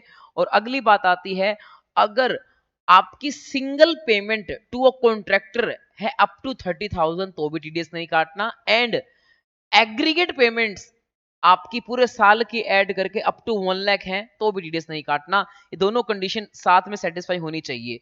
एग्जाम्पल के तौर पे, पहली पेमेंट थी आपकी 35,000 रुपए कॉन्ट्रैक्टर की, तो 30,000 से ऊपर हो गई तो आपको टीडीएस काटना पड़ेगा। कॉन्ट्रैक्टर मान लो इंडिविजुअल था तो 1% आपको 350 रुपए का टीडीएस काटना पड़ेगा। इसके अलावा अगर पेमेंट थी 25,000 रुपए की तो कोई टीडीएस नहीं काटना, क्योंकि जो है क्या कहते हैं अपना 30,000 रुपए से कम है। अगली पेमेंट थी 38,000 रुपए की, आपको टीडीएस काटना पड़ेगा, क्योंकि जो है क्या कहते हैं ये अपना 30,000 रुपए से ऊपर है, ये टीडीएस कट जाएगा। अगली पेमेंट थी 10,000 रुपए की, तो क्या कहते हैं वैसे तो ये 30,000 से कम है, टीडीएस नहीं काटना, बट साथ में एक और कंडीशन भी थी, वो थी एग्रीगेट अगर पेमेंट 1 लाख से ऊपर हो जाती है तो भी टीडीएस काटना पड़ेगा। तो इन सबको ऐड कर दोगे तो 1 लाख से ऊपर हो जाता है, तो अब चारों पे टीडीएस काटना पड़ेगा। चारों में से क्या कहते हैं पहले इन दोनों पे तो कट चुका है, तो बाकी बच गया 25,000 और 10,000, यानी कि इन 35,000 रुपए के ऊपर जो है आपको टीडीएस जो है काटना पड़ेगा। 1% 350 रुपए आपको टीडीएस काटना पड़ेगा। तो मतलब कहने का क्या है, टीडीएस कब नहीं काटना, टीडीएस कब नहीं काटना, अगर आप इंडिविजुअल एचयूएफ हो, आपके पिछले साल के टर्नओवर अप टू लिमिट है तो भी नहीं काटना, पर्सनल यूज पे के लिए करवा रहे हो तो भी नहीं काटना, या फिर अगर आप क्या कहते हैं ट्रांसपोर्टर है जिसका पैन नंबर है तो भी नहीं काटना, या फिर अगर आपकी जो है साल में जो पेमेंट कर रहे हो कॉन्ट्रैक्टर को सिंगल पेमेंट 30,000 तक है, एंड सारी पेमेंट्स को ऐड करके अप टू 1 लाख है तो भी नहीं काटना। अगर इन दोनों में से कोई भी कंडीशन टूटेगी तो आपको टीडीएस काटना पड़ेगा। अगर मान लें आपने 3 पेमेंट की है 35-35 हज़ार रुपए की, तो तीनों का टीडीएस काटना पड़ेगा। आपने एक पेमेंट की है 35 की, टीडीएस काटना पड़ेगा। एक की है 25 की, टीडीएस नहीं काटना, बात खत्म। अगर आपने 4-5 पेमेंट की हैं और वो टोटल को मिलाकर 1 लाख से ऊपर हो जाता है तो भी आपको सारी के ऊपर टीडीएस काटना पड़ेगा। ये बात हो गई। पेमेंट और क्रेडिट व्हिच एवरेज अर्लियर, यानी कि जब वो पेमेंट आप करोगे या तो तब, या पेमेंट को आप अकाउंट्स में एंट्री पास कर दोगे क्रेडिट करने की तब। क्रेडिट करने की मतलब उसको ड्यू करने की पेमेंट को। इसके अलावा आगे लिख रखा है आपका, ये भी क्वेश्चन केस स्टडी बन के आ जाता है, जो कि ये पेज नंबर 11 के ऊपर है, जो ये है कि अगर आपका जो एक केस होता है कि जो पेट्रोल पंप वाले हैं वो पेट्रोल मंगवाते हैं या गैस मंगवाते हैं, कहाँ से मंगवाते हैं? वो गैस मंगवाते हैं, एचपी कंपनी है या इंडियन ऑयल कंपनी है वहां से। इंडियन ऑयल कंपनी क्या करती है? इंडियन ऑयल कंपनी के खुद के ट्रक हैं, दिल्ली से वो अपना ट्रकों में पेट्रोल डालकर और पेट्रोल पंप को भेजती है। तो मान लो पेट्रोल है उसके अंदर 50 लाख रुपए का, और 10,000 रुपए 20,000 रुपए किराया चार्ज किया है इंडियन ऑयल ने, किससे? पेट्रोल पंप से। तो यहाँ पर यही लिखा रखा है कि जैसे मान लेते हैं क्या हुआ, ये एचपीसीएल जो कंपनी है वो पेट्रोल पंप पे जो है पेट्रोल भेजती है, साथ में एचपीसीएल के खुद के ट्रक हैं, उन ट्रकों के अंदर पेट्रोल डालकर भेजती है। तो इनवॉइस जो बनाती है उसमें पेट्रोल होता है 1 लाख रुपए का, सपोज कीजिए 10,000 रुपए डिलीवरी चार्जेस है, टोटल 1,10,000 रुपए चार्ज करती है पेट्रोल पंप से एचपीसीएल कंपनी। तो इस केस में टीडीएस नहीं कटेगा, इवन डिलीवरी चार्जेस के ऊपर भी टीडीएस नहीं कटेगा। ऑल तो ये है तो कॉन्ट्रैक्ट, बट स्टिल ये गुड्स का कॉन्ट्रैक्ट है, यहाँ टीडीएस नहीं कटता है। जो सर्विस का कॉन्ट्रैक्ट होता है वहां टीडीएस कटता है। तो चाहे ये डिलीवरी चार्जेस मान लो 30,000 से ऊपर भी होते, 40,000 रुपए के होते, तब भी टीडीएस ना कटता। क्यों टीडीएस ना कटता? क्योंकि हाँ, ये हम डिलीवरी कर रहे हैं प्रोडक्ट की डिलीवरी कर रहे हैं, तो ये सेल ऑफ गुड्स का कॉन्ट्रैक्ट है, यहाँ टीडीएस नहीं कटेगा, ऐसा गवर्नमेंट ने क्लैरिफाई किया। हाँ, अगर ये जो ट्रक हैं एचपीसीएल के खुद के ना होते, अगर ये क्या कहते हैं किसी और थर्ड पार्टी ट्रांसपोर्टर को हायर करता और उसको पेमेंट करता इस चीज की, तो टीडीएस जो है कट सकता था। हाँ, वो चेक करना पड़ेगा, अगर उसके बाद 80 ट्रक हैं और पैन नंबर है तो नहीं कटेगा, और अगर पैन नंबर वगैरह नहीं है या ट्रक भी 10 से ज्यादा हैं तो फिर टीडीएस उसका कट जाएगा, अगर 30,000 से ऊपर की पेमेंट होगी तो इस तरह की चीजें जो है यहाँ पर देखनी पड़ेंगी। इसके अलावा देखिए, थोड़ा-सा रिवीजन लेक्चर है तो स्पीड तेज रहेगी। अगर क्या कहते हैं आपको थोड़ा-सा पॉइंट ऐसा लगता है कि थोड़ा समझ नहीं आया, तो आप उसको बैक करके रिवाइंड करके दोबारा सुन सकते हैं। इसके अलावा जो है क्या कहते हैं अगला आता है हमारे पास यहाँ केस स्टडी, वो ये है कि टीवी सीरियल्स वगैरह बनाते हैं या फिर कोई मूवी बनाते हैं तो उस केस में क्या रहता है। मान लेते हैं एक गोकुलधाम सोसाइटी का सीरियल आपने सुना होगा, तारक मेहता का उल्टा चश्मा, जो कि नीला टेलीफिल्म्स बनाती है, यानी कि जो आसिफ भाई मोदी की कंपनी है वो बनाती है, और सोनी सब जो है क्या कहते हैं उसको ब्रॉडकास्ट करता है। तो सोनी सब ने कॉन्ट्रैक्ट किया हुआ है, सोनी सब ने कहा कि भाई हमें एक ऐसा ऐसा सीरियल चाहिए, वो हमारे अकॉर्डिंग बना दो। तो सोनी सब ने पैसे दे दिए, मान लो 1 करोड़ रुपए किसको पैसे दे दिए? नीला टेलीफिल्म्स को, कि मेरे अकॉर्डिंग सीरियल बना दो। तो यहाँ पर जो है 194C अप्लाई हो जाएगा और टीडीएस काटना पड़ेगा। सोनी सब जब भी पेमेंट करेगा नीला टेलीफिल्म्स को तो टीडीएस काटेगा, क्योंकि यहाँ जो है सोनी सब के अकॉर्डिंग सीरियल बनाया जा रहा है, तो उसकी स्पेसिफिकेशन के हिसाब से बनाया जा रहा है, इसको सर्विस मानेंगे और यहाँ टीडीएस कटेगा। लेकिन अगर कोई मैं मूवी की बात करूं, वो स्पेसिफिकेशन के अकॉर्डिंग नहीं बनाई जाती है। एग्जांपल के तौर पे मूवी की बात करता हूं। मूवी के केस में क्या होता है? मूवी के केस में जो है मान लेते हैं सोनी का एक मान लो स्टार प्लस के ऊपर मूवी आती है कोई, थ्री इडियट्स मूवी आती है। उसने थ्री इडियट्स जो मूवी बनाई है राजू हिरानी साहब ने, वो कोई स्टार प्लस के हिसाब से थोड़ी ना बनाई है। वो मूवी बना दी तो उसके बाद जो है क्या कहते हैं, मूवी बनने के बाद उसने अपने राइट्स बेचे। तो जब मूवी बना दी है बिना स्पेसिफिकेशन के तो वो गुड्स बन गई, और मूवी गुड्स बन गई तो अब यहाँ जो है जब भी पेमेंट की जाएगी, मूवी के ऊपर जो मूवी शो करने के लिए पेमेंट की जाएगी, उसके ऊपर जो भी जो है अपना पेमेंट की जाएगी उसके ऊपर 194C नहीं लगेगा, 194J लग सकता है रॉयल्टी के केस में। तो मतलब कहने का क्या है? मतलब कहने का ये है कि अगर आपने जो टीवी चैनल है, ब्रॉडकास्टर है, उसके अकॉर्डिंग मूवी बनाई है, उसके अकॉर्डिंग कोई एड बनाई है, उसके अकॉर्डिंग कोई सीरियल बनाया है, और उस केस में तो ये सर्विस मानी जाएगी और आपका टीडीएस 194C में कटेगा। देखो क्या लिख रखा है, अगर प्रोडक्शन ऑफ प्रोग्राम है as per the specification of broadcaster, और कॉपीराइट आपने ट्रांसफर कर दिया ब्रॉडकास्टर को, तो उस केस में 194C लगेगा। लेकिन अगर क्या कहते हैं आपने अपने हिसाब से मूवी बनाई थी और ऑलरेडी प्रोड्यूस्ड है, कोई मूवी बन चुकी है, अब आप उसके राइट्स बेचते हो तो 194 सी नहीं लगेगा। इसके अलावा आगे बात आती है 194 सी और किन किन चीजों पे लगता है। तो 194 सी लगता है एडवर्टाइजमेंट के ऊपर, ये भी एक सर्विस का कॉन्ट्रैक्ट है। ब्रॉडकास्टिंग जैसे मैंने आपको बताया, कैरिज ऑफ गुड्स ये भी बताया मैंने आपको, कैटरिंग सर्विसेज, हाँ कैटरिंग अगर पर्सनल प्रोग्राम के लिए तो नहीं लगता, पर्सनल को छोड़कर बाकी जगह कैटरिंग के ऊपर लग जाता है। इसके अलावा एक और जगह जो है क्या कहते हैं 194 सी लगता है, वो ये वाला केस है। वो क्या केस है कि भाई मान लेते हैं मैं अपना एक कारपेंटर है, कारपेंटर को बोलता हूँ कि मेरे को मेरी स्पेसिफिकेशन के अकॉर्डिंग प्रोडक्ट बना कर दे। तो अगर क्या कहते हैं रॉ मटेरियल मैं देता हूँ, जैसे मैंने बोला सोफा बना कर दे मेरे अकॉर्डिंग, तो मैंने उसको लकड़ी मैंने दी, सोफे के ऊपर जो कपड़ा लगता है वो मैंने दिया, सब कुछ मैंने दिया, स्लीप वेल की गद्दियां मैंने दी, सब कुछ मैंने दिया, और उसने बस क्या किया उसको असेंबल करके दे दिया। तो ये सर्विस का कॉन्ट्रैक्ट है। इस केस में जो है क्या कहते हैं ये 194 सी लगेगा। लेकिन अगर मैंने क्या कहते हैं सोफा बनाने वाले को बोला कि भाई तू सब कुछ अपने मार्केट से अपने आप खरीद कर अपने आप जोड़कर मेरे को तो दे दो, फिर ये गुड्स का कॉन्ट्रैक्ट हो गया, फिर 194 सी नहीं लगेगा। चाहे स्पेसिफिकेशन मेरे अकॉर्डिंग थी स्टिल नहीं लगेगा, क्योंकि मेजर पार्ट उसके अंदर गुड्स का है, तो गुड्स का कॉन्ट्रैक्ट हो जाएगा, 194 सी नहीं लगेगा। देखो यहां पर क्या लिख रखा है कि सोफा बनाया as per the requirement of साहिल। ये जरूरी नहीं है सोफे की बात, तो कोई भी गुड्स अगर आप अपनी स्पेसिफिकेशन के अकॉर्डिंग बनाते हो तो 194 सी लगेगा। बट अगर गुड्स का मटेरियल वो मार्केट से खरीद कर आपको बनाकर दे देता है तो 194 सी नहीं लगेगा। अगर मटेरियल आप सप्लाई करते हो उसको तब 194 सी लगेगा। या तो मटेरियल आप सप्लाई करते हो या मटेरियल जो है आपकी बताई हुई दुकान से वो खरीद कर आता है, उस केस में जो है 194 सी लगेगा, क्योंकि यही माना जाएगा कि भाई आपने ही मटेरियल सप्लाई किया है। अगर आपने मटेरियल सप्लाई किया, उसने सिर्फ क्या की है कारीगरी की है उसके ऊपर, तो 194 सी लगेगा, वो सर्विस का कॉन्ट्रैक्ट है। अगर वो बिल बनाता है और बिल के अंदर जो है क्या कहते हैं मटेरियल भी लिख देता है, मान लो 1 लाख का बिल बनाया, उसने 50,000 लिख दिया मटेरियल के, 50,000 लिख दिया सर्विस के, सिर्फ सर्विस वाले पार्ट के ऊपर जो है जीएसटी लगेगा। जीएसटी कह रहा हूँ, सर्विस वाले पार्ट के ऊपर टीडीएस लगेगा, गुड्स के ऊपर टीडीएस नहीं लगेगा। तो यहाँ पर जो है यही बात आती है कि सिर्फ लेबर के ऊपर जो है टीडीएस लगेगा, गुड्स के ऊपर नहीं लगेगा। हाँ, और लेबर वाला पार्ट ही देखा जाएगा, अप टू 30,000 है तो वैसे ही नहीं लगता, 30,000 से ऊपर वाले पे लगता है। तो यहाँ पर जो है क्या कहते हैं ये वाली बात है कि अगर स्पेसिफिकेशन के अकॉर्डिंग कोई प्रोडक्ट बनवाते हो, मटेरियल भी आप सप्लाई करते हो, तो उस केस में वो सिर्फ सर्विस करके दे रहा है तो जो है टीडीएस लगता है। अब आते हैं अगला सेक्शन जो कि है अपना कमीशन ब्रोकरेज का सेक्शन, और यहाँ लिख रखा है ये है अदर देन 194 डी 194 जी। डी और जी जो है क्या कहते हैं आगे अपने टेबल में कवर करेंगे, वहां अपन देख लेंगे। तो यहां देखो क्या लिख रखा है, कमीशन के ऊपर जो है टीडीएस लगता है, कमीशन के ऊपर ब्रोकरेज के ऊपर टीडीएस लगता है। ये सेक्शन है 194 एच। ये भी चिराज में आता है, तो इसका मतलब ये हो गया अगर इंडिविजुअल एचयूएफ है जो पेयर है और उसकी टर्नओवर पिछले सालों में कम थी तो उसको टीडीएस काटने की रिक्वायरमेंट नहीं रहेगी। तो यहाँ देखो रेट रेट लगता है 5% रेट चेंज हो गया है, पहले जो है 10% था। पिछले जितने भी सेक्शंस किए हैं इस सेक्शन के अंदर रेट 5% है। और यहाँ जो है क्या कहते हैं ब्रोकरेज के ऊपर लगता है, जब भी ब्रोकरेज होती है, चाहे ब्रोकरेज गुड सेल करने की हो, कोई भी सेल करने की, उसके ऊपर लगता है। सिक्योरिटीज की ब्रोकरेज होती है, डीमेट अकाउंट के चार्जेस होते हैं, उसके ऊपर ये सेक्शन नहीं लगता, उनके ऊपर कोई भी टीडीएस नहीं लगता है।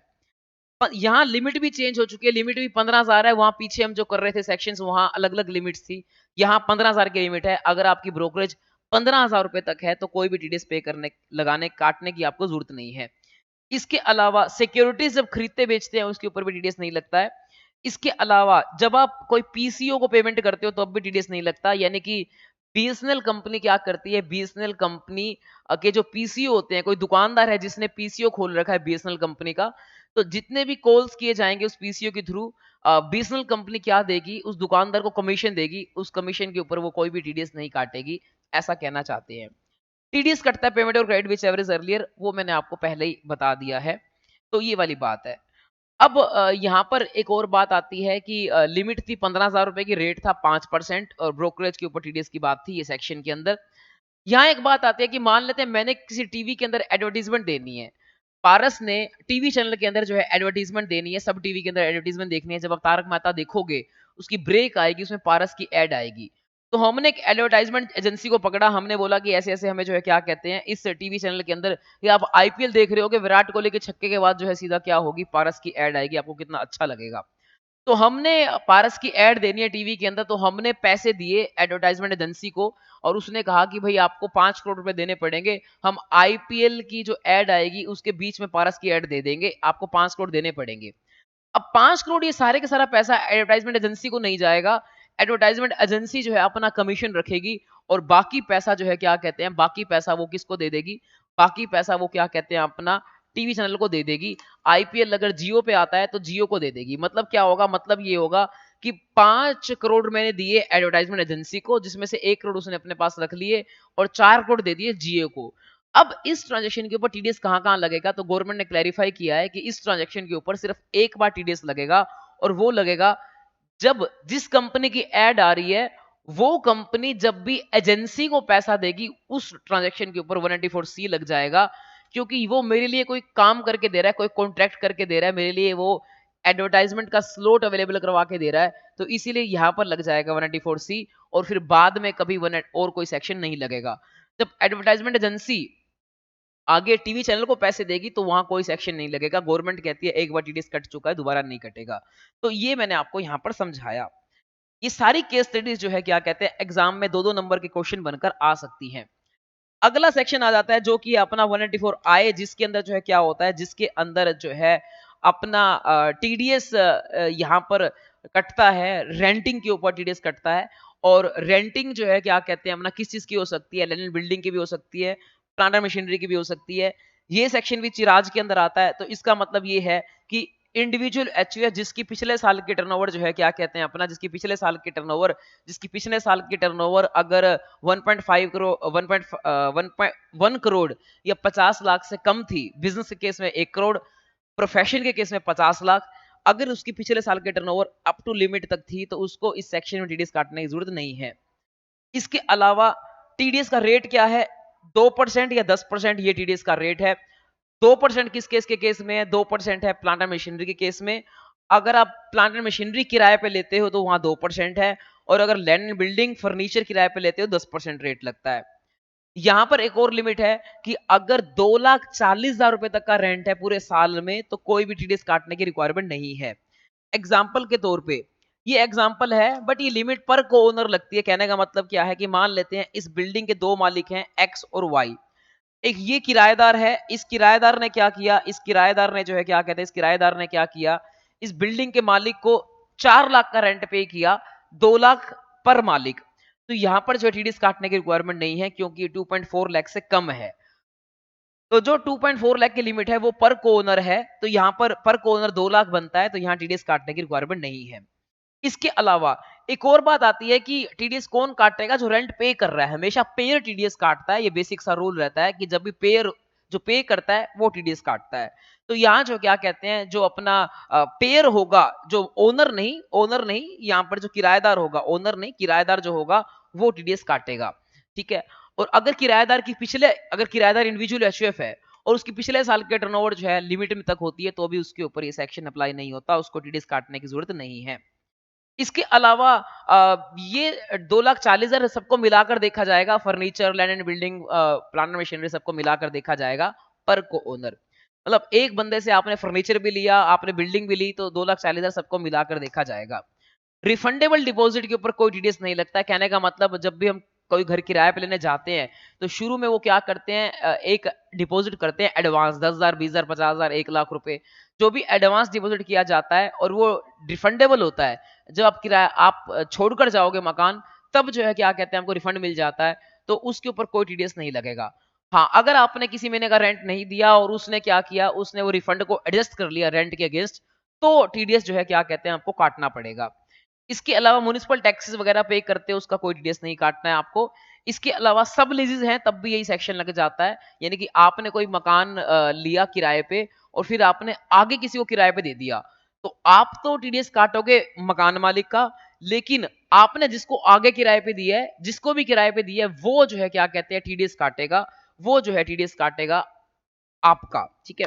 इसके अलावा 194 अप्लाई नहीं होता रनवे चार्जेस के ऊपर, पार्किंग चार्जेस के ऊपर। जैसे आपने देखा होगा, मैं अभी घूमने गया था गोवा, तो मैंने देखा जो भी एयरपोर्ट का टर्मिनल होता है उसके ऊपर बहुत सारे प्लेन्स खड़े होते हैं और वो प्लेन्स अपना सामान उतार रहे होते हैं, कुछ खड़े होते हैं या फिर अपना लैंडिंग करते हैं, टेक ऑफ करते हैं। तो इनको जो है क्या कहते हैं, जो भी एयरपोर्ट की अथॉरिटी होती है उसको चार्जेस देने पड़ते हैं। मान लो अडानी ने एयरपोर्ट बनाया है, तो अडानी जो है इनसे पैसे चार्ज करेगा, इंडिगो कंपनी से पैसे चार्ज करेगा, जो भी एयरलाइंस को लैंड करते हैं, टेक ऑफ करते हैं, तो जो पैसे चार्ज करेगा, क्या उसके ऊपर 184 आई लगेगा? क्या वो रेंट है? नहीं, ये रेंट नहीं है, इसके ऊपर 184 आई नहीं लगेगा, यहाँ पर 184 सी लगेगा। ऐसा गवर्नमेंट ने जो है क्या कहते हैं क्लैरिफाई किया। तो 184 सी की जो लिमिट्स है 30,000 रुपए की, वो चेक कर लेना, वो लग जाएंगी। इसके अलावा एक क्लैरिफिकेशन आती है कि अगर मान लो रेंट है 3 लाख रुपए का और जीएसटी है 54,000 रुपीज, तो टीडीएस किसके ऊपर लगेगा? 3 लाख के ऊपर लगेगा या 3,54,000 जीएसटी को ऐड करके लगेगा? तो यहाँ जो है 3 लाख के ऊपर जो है टीडीएस लगेगा, यहाँ जो है जीएसटी को ऐड करके जो है टीडीएस नहीं लगेगा। बस इसकी कंडीशन ये है कि इनवॉइस के अंदर जीएसटी को आपको सेपरेट डिस्क्लोज करना पड़ेगा।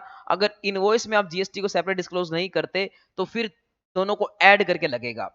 इसके अलावा अगर जो है कोई वंस लमसम रेंट पे किया जाता है, लीज प्रीमियम पे किया जाता है, क्या होता है कि 99 ईयर्स की लीज पे हम अपना खरीदते हैं, फ्लैट वगैरह खरीदते हैं, और वो एक तरह से परचेज ही होती है। उसमें ऐसा नहीं होता कि आपने किराए पे लिया है, किराया मंथली होता है, किराया अलग चीज होती है। अगर आपका लॉन्ग टर्म की लीज है और आप वन टाइम इकट्ठा पेमेंट कर रहे हो, लमसम लीज का पेमेंट कर रहे हो, तो वो आपका 184 आई नहीं लगता, उसके ऊपर टीडीएस नहीं लगेगा। इसके बाद आते हैं जो है क्या कहते हैं, अपना अगला पेज है जो कि ये है 194 आईबी। आईबी मैंने करवाया था रणबीर कपूर। आईबी का मतलब होता है कि भाई यहां पर भी रेंट के ऊपर टीडीएस कटता है, बट यहां रेंट के ऊपर तब टीडीएस कटता है अगर 194 आई अप्लाई नहीं हुआ, तो इस सेक्शन में आ जाओगे। 194 आई अप्लाई कब नहीं होगा? अगर क्या कहते हैं आपका वो टर्नओवर आपकी कम थी, अप टू 50 लाख थी, या आप सैलरीड क्लास थे, तो उस केस में आपने 194 आई में टीडीएस नहीं काटा होगा, तो आपको आईबी में टीडीएस काटना पड़ेगा। तो जो वहां पर कवर नहीं होते वो यहां आ जाते हैं। और यहां के केस में क्या है, अलग लिमिट है, यहां पर मंथ की लिमिट है। अगर एक महीने का रेंट 50,000 से ऊपर हुआ तो आपको टीडीएस काटना पड़ेगा, पर एनएम की लिमिट नहीं है। एक महीने का रेंट अगर 50,000 से ऊपर हुआ तो आपको टीडीएस काटना पड़ेगा। तो यहाँ तो सिंपल सी बात है, अगर एक महीने का रेंट अगर आपका 50,000 से ऊपर हुआ तो आपको टीडीएस काटना पड़ेगा, अप टू 50,000 है तो नहीं काटना पड़ेगा। यहाँ रेट अलग है, वहां रेट था 10%, यहाँ रेट है 5%, वहां प्लांट मशीनरी पे 2% था, यहाँ जो है क्या कहते हैं एक ही रेट है 5%। इसके अलावा यहाँ पर भी वही है, पेमेंट और credit which average earlier, but यहाँ थोड़ा सा एक अलग पॉइंट है, वो ये है कि इस केस में क्या होता है, आपको टीडीएस जो है हर महीने रेंट पे करते हो, हर महीने नहीं काटना, आपको टीडीएस काटना पड़ेगा सीधा लास्ट महीने। सीधा लास्ट महीने, देखो क्या लिख रखा है यहाँ पर, लास्ट मंथ जो है आपका होगा जब भी, या तो टेनेंसी का लास्ट मंथ, या फिर अगर आपकी टेनेंसी का लास्ट मंथ, या फिर आपका साल जब खत्म हो रहा है उसका लास्ट मंथ, इनमें से जो भी अर्लियर होगा, उस लास्ट महीने का रेंट जब क्रेडिट करोगे या पेमेंट करोगे, तब आपको टीडीएस काटना पड़ेगा। मान लेते हैं आपने दिसंबर में खाली कर दिया मकान, तो दिसंबर का जब रेंट आप क्रेडिट करोगे या पे करोगे तब आपको टीडीएस काटना पड़ेगा। या अगर आपने खाली किया ही नहीं है, तो मार्च महीने का जब भी रेंट आप क्रेडिट करोगे या पे करोगे तब आपको टीडीएस काटना पड़ेगा। इसके अलावा यहाँ वैसे तो 5% का रेट लगता है टीडीएस काटने का, लेकिन अगर क्या कहते हैं जो मकान मालिक है वो आपको पैन नंबर नहीं देता, तो रेट फिर लग जाता है 20% का। तो रेट लग जाता है 20% का, आपको रेट लग जाता है। लेकिन अब एक बात आती है कि सर अगर मान लेते हैं एग्जाम्पल के तौर पे, अगर मान लेते हैं क्या होता है कि आपने अप्रैल से किराए पे लिया था, अप्रैल से किराए पे लिया था और आपने दिसंबर तक किराए पे रखा, हर महीने का रेंट था 60,000 रुपए। 60,000 रुपए इंटू में 9 महीने हो गए, 9 महीने, तो 5,40,000 रुपए का रेंट हो गया। इसके ऊपर 5% टीडीएस कटेगा लास्ट महीने के रेंट में से।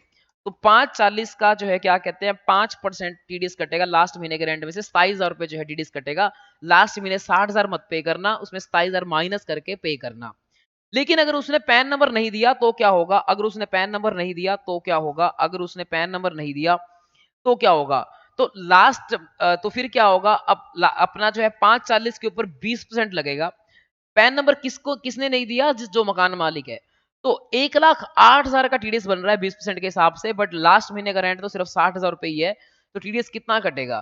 तो हमने यहाँ पे एक फॉर्मूला बनाया कि लास्ट महीने का रेंट और टोटल रेंट का 20% विच एवरेज लोअर, इतना जो है टीडीएस काटना पड़ेगा। तो अगर पैन नंबर देते हो फिर तो 5% ही लगेगा टोटल के ऊपर, लेकिन पैन नंबर नहीं देते हो तो 20% लगेगा। बट अगर जो है क्या कहते हैं लास्ट महीने का रेंट पूरा नहीं हो पा रहा, तो हम विच एवरेज लोअर करके जितना लास्ट महीने का रेंट है उतना टीडीएस काट लेंगे, यानी कि उस महीने कोई पेमेंट ही नहीं करेंगे। तो मतलब कहने का क्या है, ये फॉर्मूला लग जाएगा रेंट का टोटल इंटू में 20% और rent of last month which average lower. ये तब फॉर्मूला लगेगा जब पैन नंबर नहीं दिया, किसने नहीं दिया, मकान मालिक ने पैन नंबर नहीं दिया, तो ये फॉर्मूला लगेगा। इसके अलावा हमारे पास जो सेक्शन आता है 194 आईबी, आईए और एम, इन तीनों केस में क्या होता है, आपको टैन नंबर की रिक्वायरमेंट नहीं होती है, आप पैन नंबर से भी क्या कर सकते हो, पैन नंबर को यूज करके भी टीडीएस काट सकते हो। वैसे जितने भी लोग टीडीएस काटते हैं उनको टैन नंबर के लिए अप्लाई करना पड़ता है, टैन नंबर लेना पड़ता है, लेकिन इन तीन सेक्शंस में आपको टैन नंबर लेना नहीं पड़ता। आप पैन नंबर से भी क्या कर सकते हो, पैन नंबर को यूज करके, पैन नंबर को आप यूज करके जो है क्या कर सकते हो, पैन नंबर को यूज करके टीडीएस काट सकते हो अपने खुद का पैन नंबर यूज करके, यानी कि डिडक्टर जो है वो पैन नंबर खुद का यूज करके टीडीएस काट सकता है और एक सिंगल फॉर्म भरना पड़ेगा उसको। और वो वैसे तो क्या होता है, जो टीडीएस काटता है जो उसको क्या करना पड़ता है, पहले अगले महीने के 7 तारीख को टीडीएस की पेमेंट करनी पड़ती है और फिर क्वार्टरली उसको टीडीएस की रिटर्न भरनी पड़ती है। लेकिन इस केस में ये 3 सेक्शन जो मैंने बताए हैं उन केस में क्या होता है, उन केस में आपको सिंगल चालान भरना पड़ता है, सिंगल फॉर्म भरना पड़ता है, वही चालान होता है, वही फॉर्म होता है, उसी के अंदर पेमेंट की जाती है और उसी के अंदर जो है क्या कहते हैं आपका टीडीएस काटा जाता है, उसी में पेमेंट की जाती है और वही आपकी रिटर्न होती है। तो उसमें पैन नंबर को यूज करके भी वो फॉर्म भरा जा सकता है, ये मैंने आपको बात बताई। इसके अलावा 194 जे सेक्शन आता है। देखिए मैं जितना करा के चल रहा हूँ रिवीजन लेक्चर के अंदर वो मोर देन सफिशिएंट है, इसके अलावा आपको कुछ रेफर करने की जरूरत नहीं है। सीधा मेरा क्वेश्चन बैंक ट्राई कर लेना जिसके अंदर बहुत सारे क्वेश्चंस हैं। आलतू फालतू और जगह मत जाना, वो इतनी डीप के अंदर जो है आपको रिवीजन लेक्चर नहीं कराएंगे, आपको यहाँ पर हर चीज एक एक डिटेल में कराई जा रही है। इसके अलावा क्या है 194 जे के अंदर क्या होता है, 194 जे के अंदर जो है यहाँ पर क्या होता है कि प्रोफेशनल्स के ऊपर ये सेक्शन लगता है और ये भी चिराज के अंदर आता है। तो अगर कोई इंडिविजुअल एचयूएफ है, अगर कोई इंडिविजुअल एचयूएफ है जो अपना क्या कर रहा है, जो किसी प्रोफेशनल को पेमेंट कर रहा है, अगर कोई इंडिविजुअल एचयूएफ जो अपना प्रोफेशनल को पेमेंट कर रहा है, तो उस केस में अगर कोई इंडिविजुअल एचयूएफ प्रोफेशनल को पेमेंट कर रहा है, अगर कोई इंडिविजुअल एचयूएफ प्रोफेशनल को पेमेंट कर रहा है और इंडिविजुअल एचयूएफ की पिछले साल के टर्नओवर अगर कम है, अगर इंडिविजुअल एचयूएफ की पिछले साल के टर्नओवर लिमिट तक है, तो फिर उसको टीडीएस काटने की जरूरत नहीं है। इसके अलावा यहाँ पर पेमेंट और क्रेडिट विच एवरेज अर्लियर लगता है और यहाँ पर रेट क्या लगता है, यहाँ रेट थोड़े से बड़े गजब गजब से हैं। तो रेट भी गजब गजब से हैं, लिमिट भी गजब गजब सी है। यहाँ पर बोलते हैं कि 194 जे में इतने सारे लोग कवर होते हैं, टेक्निकल सर्विस भी कवर होती है, प्रोफेशनल सर्विस भी कवर होती है, royalty for exhibition of film भी कवर होती है, रॉयल्टी फॉर अदर्स भी कवर होती है और इसके अलावा यहाँ पर डायरेक्टर फीस भी कवर होती है, नॉन कंप्लीट फीस भी कवर होती है। तो बहुत सारी चीजें कवर होती हैं। तो पहली बात करते हैं, टेक्निकल फीस की कवर होती है, इसके ऊपर रेट लगता है 2% का। प्रोफेशनल सर्विसेज जैसे सीए की सर्विस, डॉक्टर की सर्विस, यहाँ रेट लगता है 10% का। Royalty for exhibition of films, यानी कि मान लेते हैं 3 इडियट्स बनाई और वो सिनेमा हॉल में चल रही है, तो बदले में उसको रॉयल्टी मिल रही है, तो उस केस में 2% का रेट लगेगा। इसके अलावा रॉयल्टी कोई अदर टाइप की, कोई सॉफ्टवेयर बनाया, कुछ और बनाया, वहां 10% का रेट लगेगा। डायरेक्टर की fees other than salary head, यानी कि या तो सैलरी हेड में टीडीएस कटेगा, सैलरी हेड 192 लगेगा, वहां टीडीएस कटेगा डायरेक्टर का, अगर उसको सैलरी मिल रही है तो। सैलरी के अलावा कुछ और मिल रहा है तो फिर यहाँ पर जो है प्रोफेशनल में कवर्ड हो जाएगा, यहाँ टीडीएस कटेगा। मतलब टीडीएस कटे तो कहा, ये ना सोचो कि टीडीएस मत कटेगा, या तो 192 में कटेगा या फिर इस सेक्शन में कटेगा, डायरेक्टर का टीडीएस कटेगा 10% के हिसाब से। इस सेक्शन में 10% के हिसाब से, अगर 182 लग रहा है, वहां सैलरी है, तो वहां जो है क्या कहते हैं नॉर्मल स्लैब रेट लगता है। नॉन कंपीट फीस के ऊपर भी जो है 10% का रेट लगेगा यहां पर। अब ये सारे रेट तो मैंने समझा दिए, अब आपको समझानी है लिमिट्स। इस सेक्शन में थोड़ा सा अजीब है, हर सेक्शन में लिमिट क्या होती है, एग्रीगेट लिमिट होती है। यहां लिमिट क्या है, यहां लिमिट है टेक्निकल सर्विस की लिमिट अलग है 30,000 रुपए, अगर आपने प्रोफेशनल सर्विस ली है उसकी लिमिट अलग है 30,000 रुपए, रॉयल्टी, दोनों रॉयल्टीज को ऐड करके लिमिट अलग है 30,000 रुपए। डायरेक्टर फीस की कोई लिमिट ही नहीं है, 1,000 रुपए की डायरेक्टर फीस होगी तो भी टीडीएस काटना पड़ेगा, कंपनी काटेगी टीडीएस डायरेक्टर को जब फीस पे करेगी। नॉन कंपीट फीस की अलग लिमिट है 30,000 रुपए। अब यहाँ ये लिमिट्स तो मैंने आपको समझा दी, अब बात पता क्या आती है, सर ये लिमिट लगती कैसे है। एग्जाम्पल के तौर पे मैं हूं, एक इंसान हूं, मैं पारस के लिए 2 तरह के काम करता हूं, प्रोफेशनल सर्विस भी देता हूं, टेक्निकल सर्विस भी देता हूं। पारस ने मेरे को 25,000 रुपए की पेमेंट की प्रोफेशनल सर्विस की, पूरे साल की ऐड है, पूरे साल की ऐड करके 30,000 रुपए लिमिट है, और 25,000 रुपए की पेमेंट की टेक्निकल सर्विस की, दोनों को मिलाकर 50,000 हो गया। क्या पारस को टीडीएस काटना पड़ेगा? नहीं काटना पड़ेगा, क्योंकि टेक्निकल सर्विस की लिमिट अलग है, प्रोफेशनल सर्विस की लिमिट अलग है। है, ये पूरे साल को ऐड करके लिमिट है। इसके अलावा आगे जो है एक बात लिख रखी है, कॉल सेंटर वगैरह के ऊपर भी 2% का रेट लगता है। यानी कि पारस अपना सारा जो है क्या कहते हैं कॉलिंग का सिस्टम किसी कॉल सेंटर को दे देता है, तो पारस कॉल सेंटर को पैसे देगा उस सर्विस को देने के, तो उसके ऊपर पारस टीडीएस काटेगा 2% के हिसाब से। इस ये टेक्निकल सर्विस में आता है, तो इसको वही 30,000 रुपए की लिमिट मिल जाएगी। इसके अलावा जैसे मैंने आपको बताया, इंडिविजुअल एचयूएफ को टीडीएस नहीं काटना पड़ता अगर जो है क्या कहते हैं अपना वो पर्सनल नेचर का कॉन्ट्रैक्ट होता है, तो यानी कि अगर शादी ब्याह वाला कॉन्ट्रैक्ट है या फिर कोई पर्सनल नेचर का कोई भी कॉन्ट्रैक्ट है, मैंने अपना हार्ट का ऑपरेशन करवाया, तो उस केस में जो है टीडीएस काटने की रिक्वायरमेंट नहीं है इंडिविजुअल एचयूएफ को, चाहे इंडिविजुअल एचयूएफ की टर्नओवर ज्यादा क्यों ना हो। इसके अलावा इंडिविजुअल एचएफ को जो है टीडीएस सिर्फ काटना पड़ेगा टेक्निकल फीस या प्रोफेशनल फीस के केस में, यानी कि ऊपर वाले दो केसेस में ही काटना पड़ेगा। रॉयल्टी वगैरह अगर कोई पे कर रहा है इंडिविजुअल एचएफ, तो उसको कभी भी टीडीएस नहीं काटना, चाहे उसकी टर्नओवर ज्यादा क्यों ना हो। नॉन कम्पीट फीस पे कर रहा है कोई अगर इंडिविजुअल, तो उसको कभी भी टीडीएस नहीं काटना, चाहे उसकी टर्नओवर ज्यादा क्यों ना हो। इसके अलावा यहाँ पर प्रोफेशनल में कौन कौन कवर्ड होते हैं, प्रोफेशनल आपको मैंने पीजीपी चैप्टर में कराया हुआ है, प्रोफेशनल में कौन कौन आते हैं, आर्किटेक्ट वगैरह, चार्टर्ड अकाउंटेंट वगैरह। इसके अलावा कुछ ये लोग भी हैं जो प्रोफेशनल में काउंट होते हैं, जैसे film artist, lawyer, CS, IT professional, sports person, यानी कि विराट कोहली, बीसीसीआई जब विराट कोहली को पेमेंट करेगी तो 194 जे में टीडीएस काटेगी, अंपायर की पेमेंट करेगी तब भी 194 जे में टीडीएस काटेगी, टीम फिजिशियन की पेमेंट करेगी तब भी, इवेंट मैनेजर, कमेंटेटर और एंकर आकाश चोपड़ा की पेमेंट करेगी या मनीष पॉल की पेमेंट करेगी तब भी 194 जे में ही टीडीएस काटेगी। इसके अलावा दूसरे जो प्रोफेशन बच गए, टीचिंग, टीचिंग का जो है 194 जे में टीडीएस नहीं कटता है। मैंने जैसे बताया मैं पारस को प्रोफेशनल सर्विस देता हूँ कोई और, अगर मैं टीचिंग की सर्विस देता हूँ, टीचिंग के अंदर 194 सी लगेगा, टीचिंग पे 194 जे नहीं लगेगा, पेंटिंग पे भी 194 सी लगेगा, 194 जे नहीं लगेगा।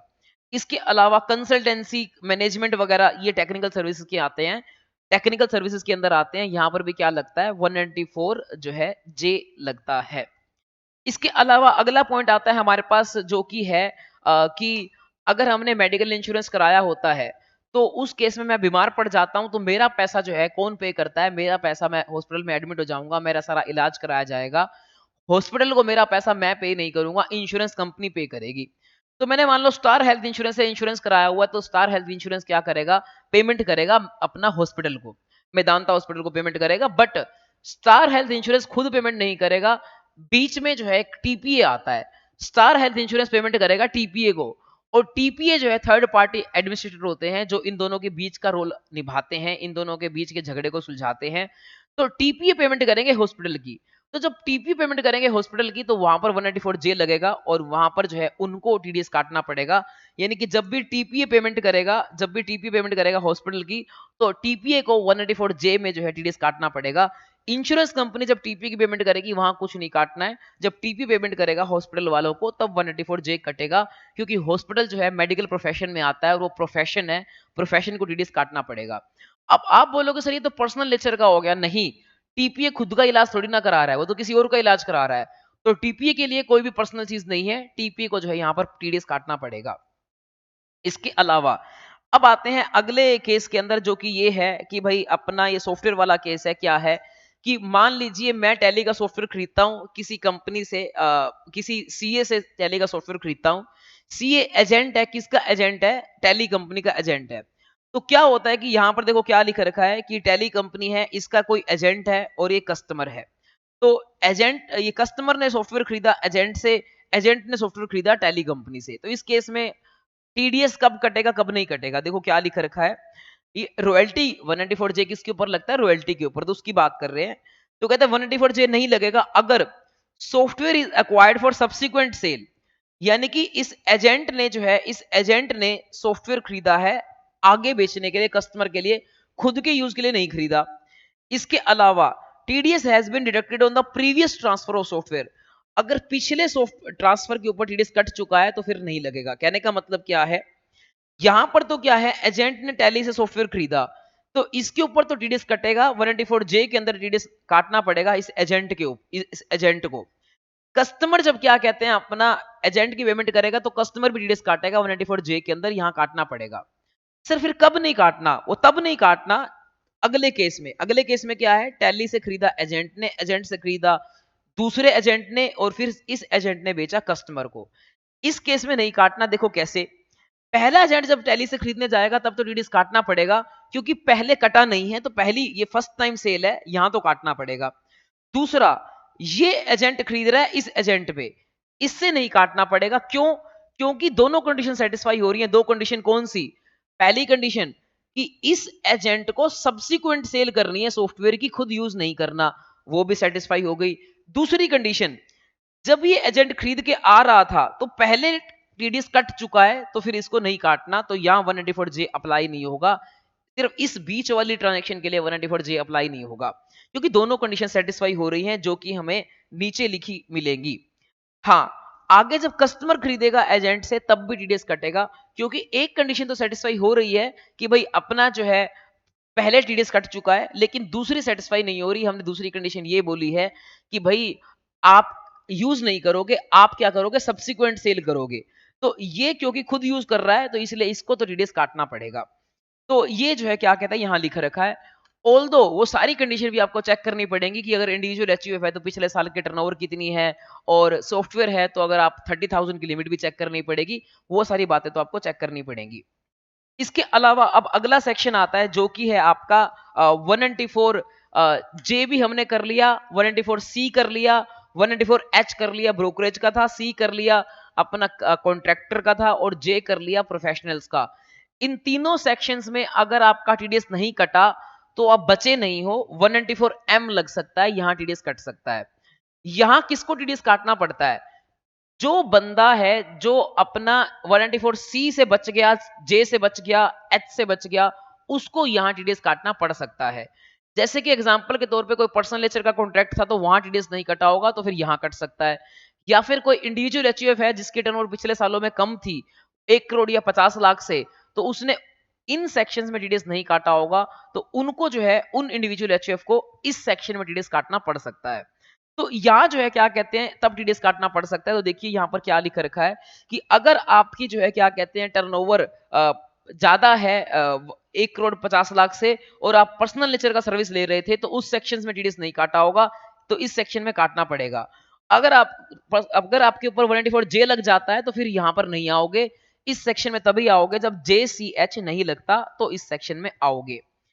तो जब JCH नहीं लगता तो इस सेक्शन में आओगे। तो ये सेक्शन दो तरीके से अप्लाई हो सकता है, या तो आप JCH में इसलिए नहीं आए क्योंकि पर्सनल नेचर था, या फिर आपके टर्नओवर क्या कहते हैं कम थी, तो इसलिए आप JCH में नहीं आए, तो फिर इस सेक्शन में आपको टीडीएस काटना पड़ेगा। तो डिडक्टर के एंगल से देखना पड़ेगा कि डिडक्टर जो है क्या कहते हैं कि भाई अपना जो पेमेंट कर रहा है उसकी टर्नओवर कितनी थी। टर्नओवर ज्यादा थी तो JCH लग जाएंगे, वो नहीं लग रहे तो शायद M लग सकता है, तो M भी चेक करना है। बट एम तभी लगता है जब एक साल में पेमेंट 50 लाख से ऊपर होती है।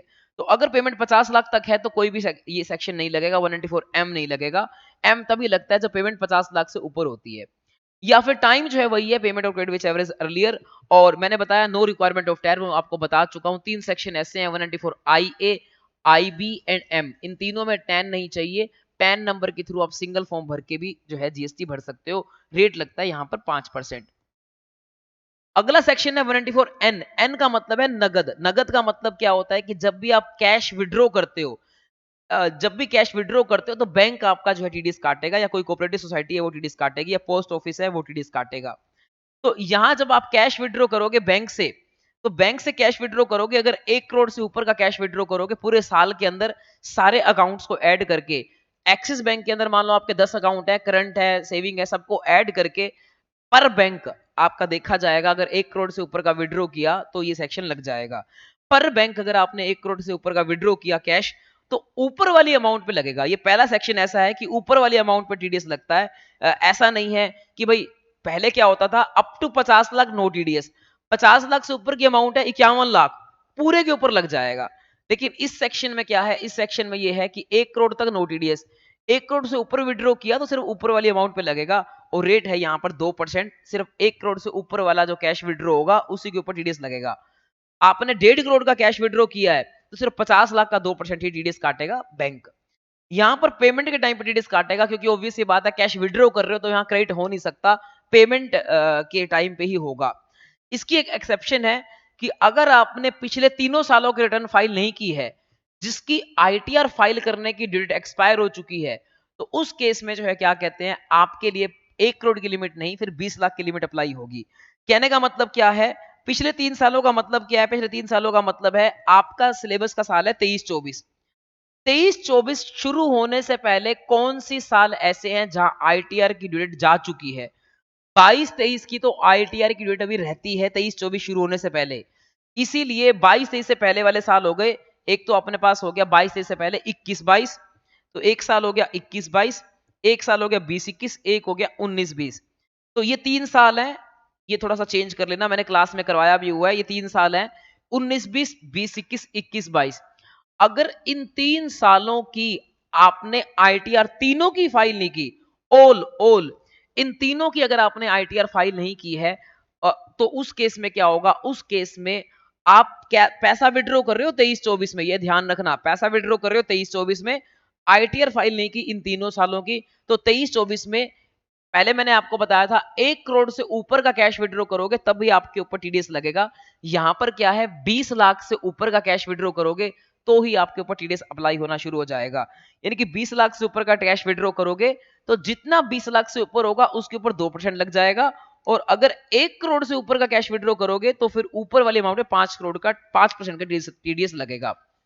एग्जाम्पल के तौर पे आपने विड्रॉ किए 1.5 करोड़ रुपया, और आपने जो है क्या कहते हैं पिछले तीनों सालों की आईटीआर फाइल नहीं कर रखी, तो 20 लाख से ऊपर यानी कि 1 करोड़ तक, यानी कि 80 लाख के ऊपर तो लगेगा आपका जो है 2% टीडीएस, यानी कि 1,60,000 रुपए, और बाकी ऊपर के 50 लाख के ऊपर जो है लगेगा आपका 5% टीडीएस, यानी कि 2.5 लाख रुपए। तो इन दोनों को जोड़कर आपका टीडीएस जो है कट जाएगा जब आप 1.5 करोड़ जो है कैश विड्रॉ करोगे तो। इसके अलावा आगे जो है क्या कहते हैं लिख रखा है, एक ये अमेंडमेंट आई है, इसको कर लेना। जो क्या लिख रखी है, अगर कोऑपरेटिव सोसाइटी है, अगर पैसा कौन विड्रॉ कर रहा है, कोऑपरेटिव सोसाइटी, अगर पैसा कौन विड्रॉ कर रहा है, कोऑपरेटिव सोसाइटी पैसा विड्रॉ कर रहा है कोऑपरेटिव सोसाइटी, तो वहां जो है क्या कहते हैं लिमिट थोड़ी अलग है। वहां लिमिट क्या है, वहां लिमिट जो है 3 करोड़ की है।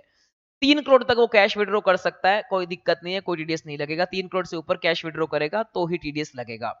लेकिन अगर कोऑपरेटिव सोसाइटी ने पिछले 3 साल की जो है अपना आईटीआर फाइल नहीं की है तो वही 20 लाख की लिमिट लगेगी, तो उस केस में 20 लाख की लिमिट लगेगी। बट इस लिमिट में क्या होगा, अगर कोऑपरेटिव सोसाइटी ने आईटीआर फाइल नहीं की है तो 20 लाख की लिमिट लगेगी, 20 लाख रुपए से ऊपर 2% लगेगा, अप टू 3 करोड़ तक 2% लगेगा कोऑपरेटिव सोसाइटी के केस में। 3 करोड़ से ऊपर जो है 5% लगेगा अगर उसने पिछले तीनों सालों की रिटर्न फाइल नहीं की है। तो सिंपल क्या है, अगर कोऑपरेटिव सोसाइटी है सिंपल तो अपना 3 करोड़ से ऊपर लगेगा, वो भी अपना 2% के हिसाब से। लेकिन अगर कोऑपरेटिव सोसाइटी ने जो है पिछले 3 सालों की रिटर्न फाइल नहीं की है तो उस केस में 20 लाख से ऊपर लगेगा 2% और 3 करोड़ से ऊपर लगेगा 5%। अगर कैश विड्रॉ करेगी गवर्नमेंट तो कोई भी टीडीएस नहीं लगेगा इस सेक्शन के अंदर। बैंक विड्रॉ करेगा कैश किसी दूसरे बैंक से तो भी नहीं लगेगा, या फिर अपना जो है पोस्ट ऑफिस विड्रॉ करेगा तो नहीं लगेगा, बिजनेस कोरेस्पोंडेंट विड्रॉ करेगा तो भी नहीं लगेगा। जीएसटी में समझाया हुआ है आपको बिजनेस कोरेस्पोंडेंट क्या होता है। इसके अलावा एटीएम ऑपरेटर अगर विड्रॉ करेगा तो भी नहीं लगेगा। एटीएम ऑपरेटर जो होते हैं वो कैश रिप्लेनिश करने का काम करते हैं, एटीएम में कैश भरने का काम करते हैं। वो लोग बैंक से विड्रॉ करके आएंगे कैश और एटीएम में भरेंगे तो भी जो है ये सेक्शन नहीं लगेगा। इसके अलावा जो है क्या कहते हैं अपना आगे की बात आती है, जैसे मैंने आपको बताया था पर बैंक लिमिट है, ये जो मैंने 1 करोड़ की बताई है या 20 लाख की बताई है। यानी कि मान लेते हैं मैंने ओबीसी बैंक में अकाउंट है और 3 ब्रांचेस से अलग अलग कैश विड्रॉ किया, तीनों ब्रांच को जोड़कर देखा जाएगा। इसके अलावा इसके ये क्वेश्चन दे रखे हैं, ये सारे आपको क्वेश्चन कर लेने हैं, ये मैंने सफिशिएंट समझा दिया है, अब आप ये क्वेश्चन कर पाओगे।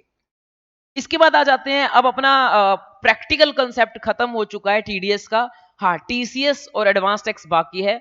टीडीएस खत्म हो चुका है, अब उसकी थ्योरी बाकी है, थोड़ा थ्योरी कवर कर लेते हैं कि टीडीएस किस किस को काटना पड़ता है। जैसे मैंने आपको बता दिया, सारे सेक्शन बता दिए जिसको जिनमें टीडीएस काटना पड़ता है।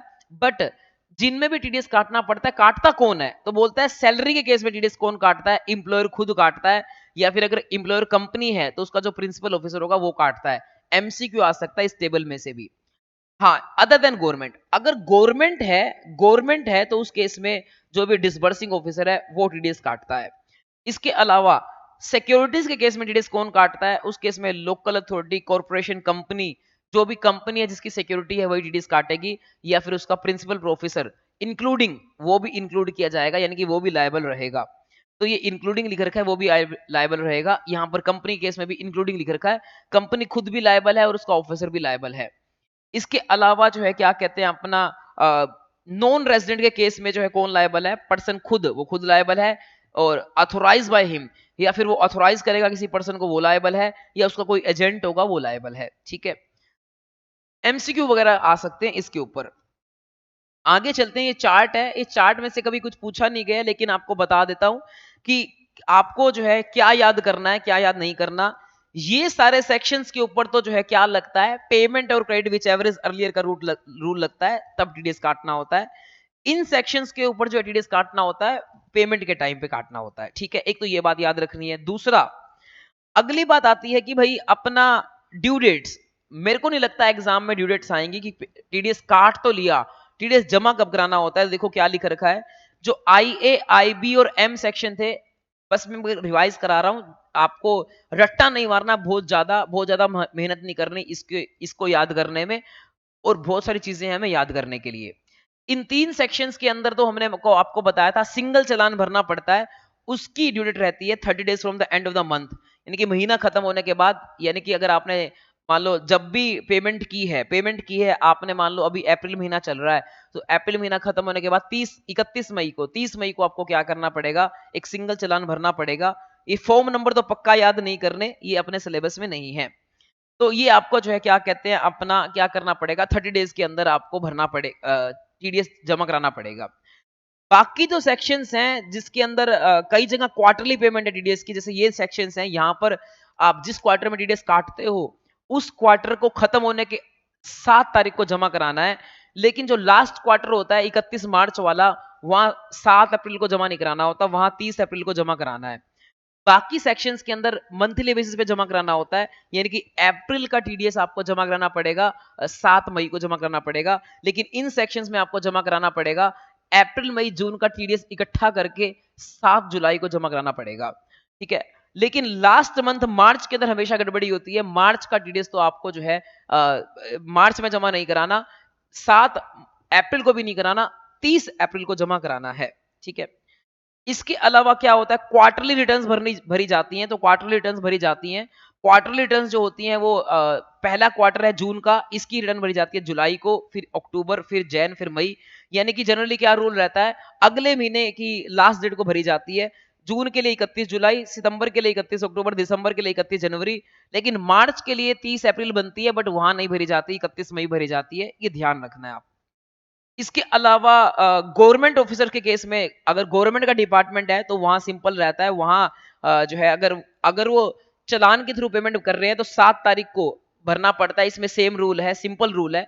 और अगर क्या कहते हैं वो बिना चलान के पेमेंट कर रहा है गवर्नमेंट का डिपार्टमेंट, तो सेम डे जिस दिन टीडीएस काटा है उस दिन जो है जमा कराना पड़ेगा। इसके अलावा स्टेटमेंट्स वगैरह कब भरनी पड़ती हैं इतना डिटेल मत कीजिए, आपको मैंने सिर्फ बताया, ये ऊपर वाला तो करना जरूरी है, ये वाला चीज। बाकी जो मैंने हाईलाइट किया है उतना एक बार रीड कर लेना सफिशिएंट है। इसके अलावा ग्रोसिंग अप का प्रोविजन लग जाता है। ग्रोसिंग अप का प्रोविजन क्या बोलता है, ग्रोसिंग अप का प्रोविजन बोलता है कि अगर जो है क्या कहते हैं आप क्या करते हो, अगर आप किसी की पेमेंट करते हो कैश में, तो आपको टीडीएस काट के बाकी पेमेंट करना है। लेकिन अगर आप किसी की पेमेंट करते हो काइंड में, तो उस केस में क्या होगा, जब आप काइंड में पेमेंट करोगे तो आप काटोगे क्या, जैसे मान लो आपने थार दी है गिफ्ट के अंदर, तो आप उसमें से टीडीएस कैसे काटोगे, क्या उसके टायर काटोगे, तो उस केस में क्या होगा, दो ऑप्शन है, या तो आप टीडीएस अपनी जेब से भरोगे, जो डिडक्टर है वो टीडीएस जेब से भरेगा, उस केस में क्या हो जाएगा, 20 लाख रुपए की थार है, उसकी वैल्यू 20 लाख है, तो नेट मानी जाएगी। 20 लाख रुपए को जो है क्या कहता है ग्रोसअप करना पड़ेगा। अगर टीडीएस का रेट वहां 30% लगता है, तो 20 लाख रुपए को जो है 70% मानना पड़ेगा, डिवाइड बाय 70% करना पड़ेगा। तो टोटल विनिंग्स उसकी बंदे की आ जाएगी 28 लाख समथिंग आ जाएगी। तो मतलब ग्रोसअप करना पड़ेगा, 28 लाख समथिंग आएगा, और ऐसे ग्रोसअप करना पड़ेगा और 28 लाख समथिंग आएगा, फिर इसके ऊपर 30% मल्टीप्लाई करोगे तो आपका जो है 8 लाख समथिंग टीडीएस आ जाएगा। तो मतलब कहने का क्या है कि टीडीएस आपको बियर करना पड़ेगा डिडक्टर को, क्योंकि ये ऑप्शन है। दूसरा ऑप्शन क्या है कि आप नहीं बियर करना चाहते, तो 20 लाख के ऊपर 30% 6 लाख बनता है, आप प्रिंस नूरा को बोलो कि वो 6 लाख रुपए गवर्नमेंट को जमा कराए और आपको सबूत दिखा दे कि उसने चालान जो है भर दिया है, गवर्नमेंट को टैक्स पे कर दिया है, तो उस केस में जो है फिर आपको बियर नहीं करना पड़ेगा और फिर आप जो है 20 लाख के ऊपर 6 लाख टीडीएस काट लेना, कोई दिक्कत नहीं है। या टीडीएस काटना ही ना, आप सीधा जो है उसको थार दे देना कि उसने 6 लाख जो है गवर्नमेंट को जमा करा दिया है। ठीक है। इसके बाद जो है आगे चलते हैं, आपका ये हो गया। और लिख रखा है grossing up is not necessary in case of non monetary perquisite. Non monetary perquisite अभी मैंने इस रिवीजन लेक्चर के शुरू में बताया था सैलरी के अंदर कि नॉन मॉनेटरी परक्विजिट होता है, और उस केस में अगर नॉन मॉनेटरी परक्विजिट के ऊपर जो टैक्स बनता है वो एवरेज रेट से निकाला जाता है, वो भी आपको सिखाया था। अगर वो पारस बियर करता है, अगर वो पारस बियर करता है तो उस केस में वहां पर जो है कोई ग्रोसिंग अप नहीं लगता है, क्योंकि उस केस में अलग मेथड है, वो जितना एवरेज रेट से मल्टीप्लाई करके टैक्स बनेगा वो पारस पे कर देगा और वो चीज एग्जम्प्ट रहेगी रेसिपिएंट के हाथ में। इसके अलावा इन लोगों का कभी टीडीएस नहीं कटता है, सेंट्रल गवर्नमेंट स्टेट गवर्नमेंट अगर इनको पेमेंट कर रहे हो तो इनका टीडीएस कभी ना काटना है, तो बाप है बेटे इनका टीडीएस थोड़ी ना काटना है। या जिसकी इनकम एग्जम्प्ट है उसका भी टीडीएस नहीं काटना, किसान को पेमेंट कर रहे हो किसान का टीडीएस मत काटना, म्यूचुअल फंड को पेमेंट कर रहे हो उसका टीडीएस मत काटना। ठीक है जी। इसके अलावा अगर जिसकी इनकम अप टू 2.5 लाख रुपए है उसका भी टीडीएस काटने की जरूरत नहीं होती है, बट उसके लिए उस बंदे को क्या करना पड़ता है, जिसको चाहिए कि मेरा टीडीएस ना कटे, उसको क्या कहते हैं एक फॉर्म भरना पड़ता है, और फॉर्म भर के डिडक्टर को सबमिट करा दे तो फिर वो जो है टीडीएस नहीं काटेगा, डिडक्टर जो है वो टीडीएस नहीं काटेगा अगर वो फॉर्म भर दिया है तो। फॉर्म 15G50H होता है, बट ये आपको याद करने की जरूरत नहीं है फॉर्म नंबर, सिंपल सी बात है। अगर आपकी इनकम 2.5 लाख से कम है, आपको लगता है कि मेरी इनकम एग्जम्प्टी है, सारी की सारी टैक्स तो लगना ही नहीं क्योंकि 2.5 लाख से कम है या 5 लाख से कम है, तो मेरा धक्के से टीडीएस कट रहा है, तो आप बैंक से मान लो टीडीएस कट रहा है तो आप बैंक को एक फॉर्म भर के दे सकते हो कि आप मेरा टीडीएस मत काटो, तो फिर बैंक आपका टीडीएस नहीं काटेगा। इतना कर लोगे सफिशिएंट है। इसके अलावा एक प्रोसेस लिख रखी है जो कि क्या होती है कि पहले जैसे मैंने आपको बताया मंथ में पेमेंट की जाती है, जैसे आज 8 तारीख है, 8 अप्रैल, आज मैं पेमेंट करता हूं तो आज मेरे को टीडीएस काटना पड़ेगा। इसका जमा कब कराना पड़ेगा, मंथ खत्म होने के बाद 7 तारीख को जमा कराना पड़ेगा, गवर्नमेंट को एक चालान के थ्रू जमा कराऊंगा।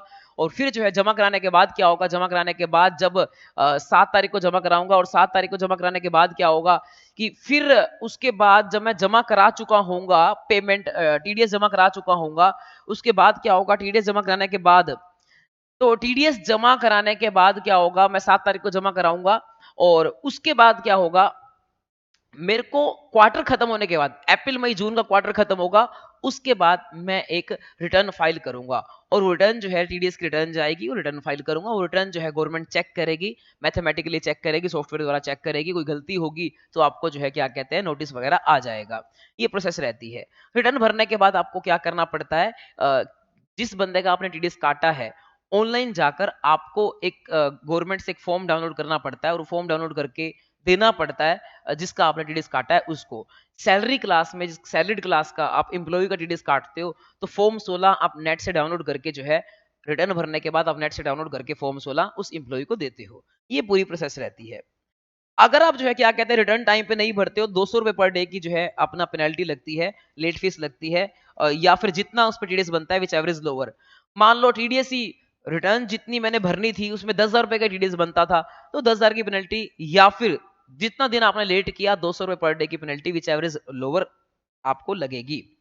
इसके अलावा अगर आप जो है क्या कहते हैं टीडीएस जमा लेट कराते हो, ऊपर वाला पॉइंट था टीडीएस की रिटर्न लेट भरते हो, ये वाला पॉइंट है इंटरेस्ट। टीडीएस या तो आप काटते नहीं हो या फिर टीडीएस काट लेते हो बट लेट जमा कराते हो। एग्जांपल के तौर पे पारस ने मेरे को 10 लाख रुपए पे किए और 15/7 को पे किए 10 लाख रुपए, और 15/7 के ऊपर जो है उनको टीडीएस बनता था 10 लाख का 10%, 1 लाख रुपए टीडीएस उनको काटना चाहिए था, पर उन्होंने टीडीएस नहीं काटा और 10 लाख मेरे को पूरे पे कर दिए। अब एनएम paid the tax on such income on 31/7। अब क्या हुआ 15/7, हाँ तो कोई 1 लाख रुपए, 1 लाख रुपए का टीडीएस उन्होंने काटना चाहिए था, नहीं काटा, तो 1 लाख रुपए के ऊपर जब टीडीएस नहीं काटते हो तो 1% का जो है इंटरेस्ट लगता है पर मंथ। ठीक है, कब से लगना शुरू हो जाता है, from date on which TDS was deductible, जब काटना चाहिए था वहां से लगना शुरू हो जाता है।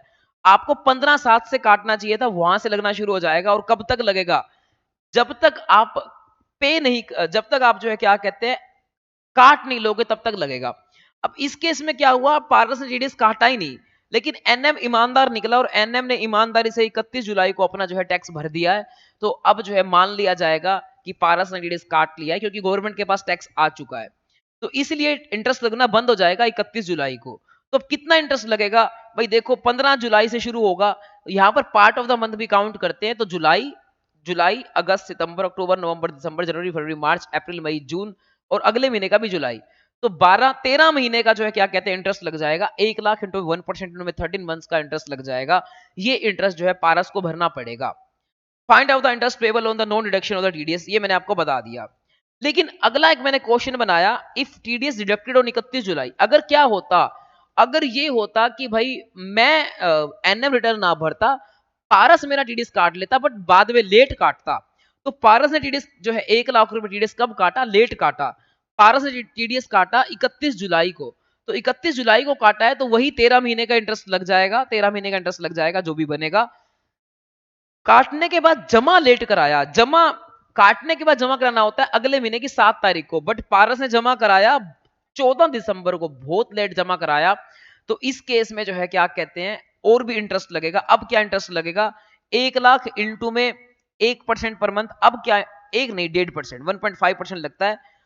देखो काट लो और जमा ना कराओ, ये बहुत बड़ा गुनाह है, क्योंकि आपने उसके पैसे मार लिए, एनएम के बेचारे के पैसे भी काट लिए और फिर क्या कहते हैं आपने जमा नहीं कराया, बहुत बड़ा गुनाह है। तो इसीलिए यहां पर जो है 1.5% का जो है क्या कहते हैं इंटरेस्ट लगेगा, 1.5% पर मंथ और पार्ट देयर ऑफ का इंटरेस्ट लगेगा। TDS deducted and note paid, हाँ तो ये 1 लाख के ऊपर 1.5% का इंटरेस्ट लगेगा फ्रॉम डेट ऑफ डिडक्शन, जहां से काटा है वहां से इंटरेस्ट लगना शुरू हो जाएगा, to the date on which actually payment.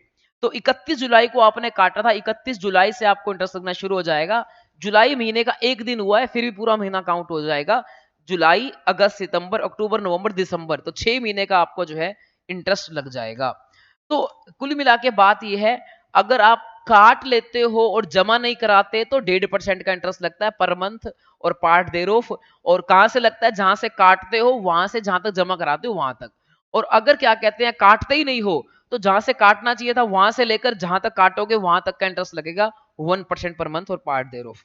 तो ये आपको कंप्लीटली मैंने इंटरेस्ट भी सिखा दिया, कोई नहीं सिखाएगा आपको पूरे इंडिया के अंदर, क्योंकि जो है वो कहते हैं कि तो एग्जाम में आता ही नहीं है, बट जिस दिन एग्जाम में आएगा ना उस दिन देखना, फिर सारे बच्चे जो है क्या कहते हैं फेल होंगे बट तुम पास होगे, क्योंकि तुमने सारे टॉपिक करके गए हो।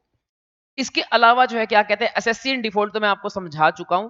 हाँ, अब अगला जो सेक्शन आता है वो भी काफी इंपॉर्टेंट सेक्शन है, वो क्या है, वो ये है कि अगर आप जो है क्या करते हो, अगर आप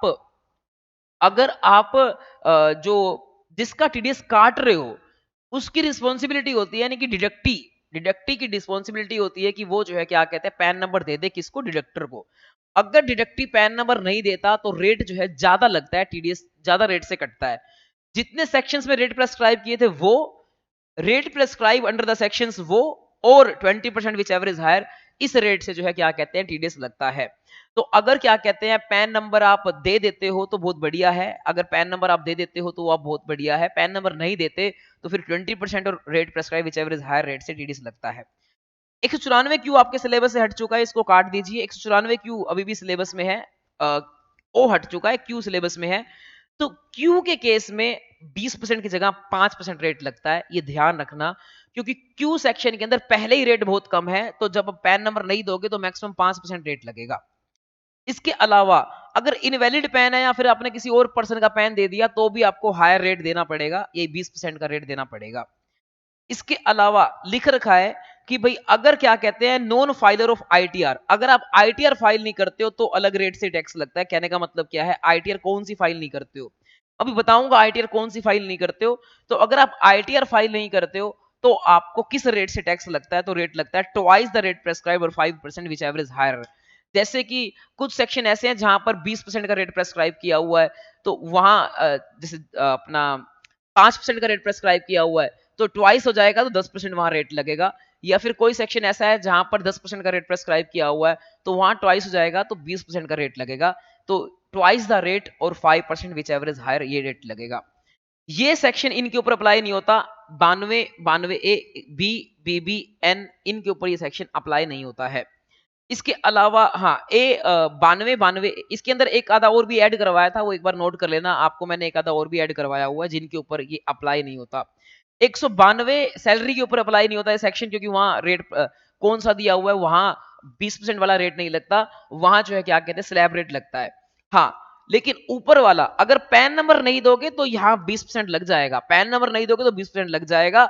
लेकिन क्या कहते हैं ये वाला सेक्शन तो सब पे ऊपर लगता है, लेकिन जो नीचे वाला सेक्शन है ये ए बी, ये सिर्फ जो है क्या कहते हैं कुछ सेक्शंस पे लगता है। वैसे तो ये भी सब पे लगता है, इनको छोड़कर इनके ऊपर नहीं लगता। यानी कि यहां पर 192 ए जो है ये भी आगे कराऊंगा मैं अभी, 192 बी बी भी ये कराऊंगा आगे, एन करवा दिया है। इन सेक्शंस के ऊपर जो है क्या कहते हैं ये वाला सेक्शन नहीं लगता। ये एक ऑनलाइन मनी गेमिंग का सेक्शन है, उसके ऊपर जो है क्या कहते हैं उसके ऊपर भी ये वाला सेक्शन नहीं लगता, उसके ऊपर भी ये वाला सेक्शन नहीं लगता। तो मतलब वहां वहां आप जो है क्या कहते हैं रिटर्न नहीं फाइल करोगे तब भी जो उस सेक्शन में रेट प्रेस्क्राइब है उसी रेट से टीडीएस कटेगा, फालतू टीडीएस नहीं कटेगा। लेकिन यहां जो है क्या कहते हैं अगर पैन नंबर नहीं दोगे तो आपका 20% और हायर विच एवरेज हायर इस रेट से टीडीएस कटेगा। इसके अलावा एक बात आती है सेकंड पॉइंट, अगर कोई बंदा इतना गुनाहगार है कि ना तो रिटर्न फाइल करता ना ही पैन नंबर देता, फिर क्या होगा? तो पहले आप क्या करोगे 206 ए के हिसाब से रेट निकालोगे, ए बी के हिसाब से रेट निकालोगे, दोनों में से हायर करोगे। मतलब पहले तो क्या करोगे रेट प्रेस्क्राइब और 20% विच एवरेज हायर ये करोगे। फिर क्या करोगे ट्वाइस द रेट और रेट और अपना ट्वाइस द रेट और 5% विच एवरेज हायर ये करोगे। फिर दोनों में जो हायर आए हैं उनका हायर करोगे। तो इस तरीके से आपको करना पड़ेगा अगर उसने दोनों गुनाह किए हैं, ना तो रिटर्न फाइल की है और ना ही जो है क्या कहते हैं अपना उसने टैक्स रिटर्न फाइल की है, ना ही उसने पैन नंबर दिया है। अब यहां पर जो है क्या कहते हैं जैसे ये लिख रखा है एग्जाम्पल के तौर पे, एग्जाम्पल मैंने करा रखा है कर लेना, मैंने ना तो रिटर्न फाइल की है ना ही जो है मैं पैन नंबर देता हूं, तो फिर कैसे करे जाएगा ये मैंने यहां समझाया हुआ है। इसके अलावा अब बात आती है कि सर कौन सी रिटर्न फाइल नहीं करनी, कौन सी रिटर्न फाइल ना की हो तो वो वाला फॉर्मूला लगता है, ट्वाइस द रेट लगता है। तो ये है अगर आपने रिटर्न फाइल नहीं की है for the previous year prior to the financial year in which TDS is deducted for which ITR has been expired due date has been expired, मतलब ये 23-24 का साल है अपने सिलेबस में, 23-24 में टीडीएस काटना है, तो 23-24 को छोड़कर पिछला साल आ गया 22-23, उसकी तो अभी आईटीआर की ड्यू डेट पेंडिंग है। 21-22 आपके सिलेबस के लिए साल आएगा, यानी कि अगर 21-22 की अगर 23-24 में टीडीएस काटना है तो 21-22 की आईटीआर फाइल नहीं हुई तो जो है क्या कहते हैं ये सेक्शन लग जाएगा। 21-22 की आईटीआर चेक करनी है अपने को, फाइल की है नहीं की, या 20-21 से चेंज करके 21-22 कर लो, 21-22 की आईटीआर चेक करनी है। और एक और कंडीशन भी है यहाँ पर प्लस प्लस प्लस, 21-22 के अंदर आपका टीडीएस प्लस टीसीएस 50,000 रुपए कम से कम कटा हुआ होना चाहिए, पूरे साल का अलग अलग जगह से मिलाकर 50,000 रुपए कटा हुआ होना चाहिए। तो जो है क्या कहते हैं तो मतलब दो कंडीशन सेटिस्फाई करनी है, टीडीएस कटा हुआ है 50,000 रुपए या टीसीएस कटा हुआ है 50,000, ये दोनों को मिलाकर 50,000 प्लस के आपने 21-22 की आपने आईटीआर भी फाइल नहीं की। हाँ, टीडीएस भी किस साल का चेक करना है 21-22 का, 21-22 में टीडीएस कटा हुआ है 50,000 और आपने कम से कम 50,000 और आपने 21-22 की आईटीआर भी फाइल नहीं की है, तो उस केस में क्या होगा, उस केस में फिर ये सेक्शन लग जाएगा 206 ए बी, जिस केस में क्या होगा उस केस में ट्वाइस द रेट और 5% विच एवरेज हायर आपको टीडीएस काटना पड़ेगा। देखो यही लिख रखा है कि twice the rate A B लग जाएगा, ट्वाइस द रेट और 5% विच एवरेज हायर ये आपको टीडीएस काटना पड़ेगा उस केस में जब दो कंडीशन सेटिस्फाई होंगी, यानी कि आपने 21-22 की क्या ना फाइल की हो आईटीआर और 21-22 में कम से कम 50,000 रुपए का आपका क्या कट चुका हो टीडीएस।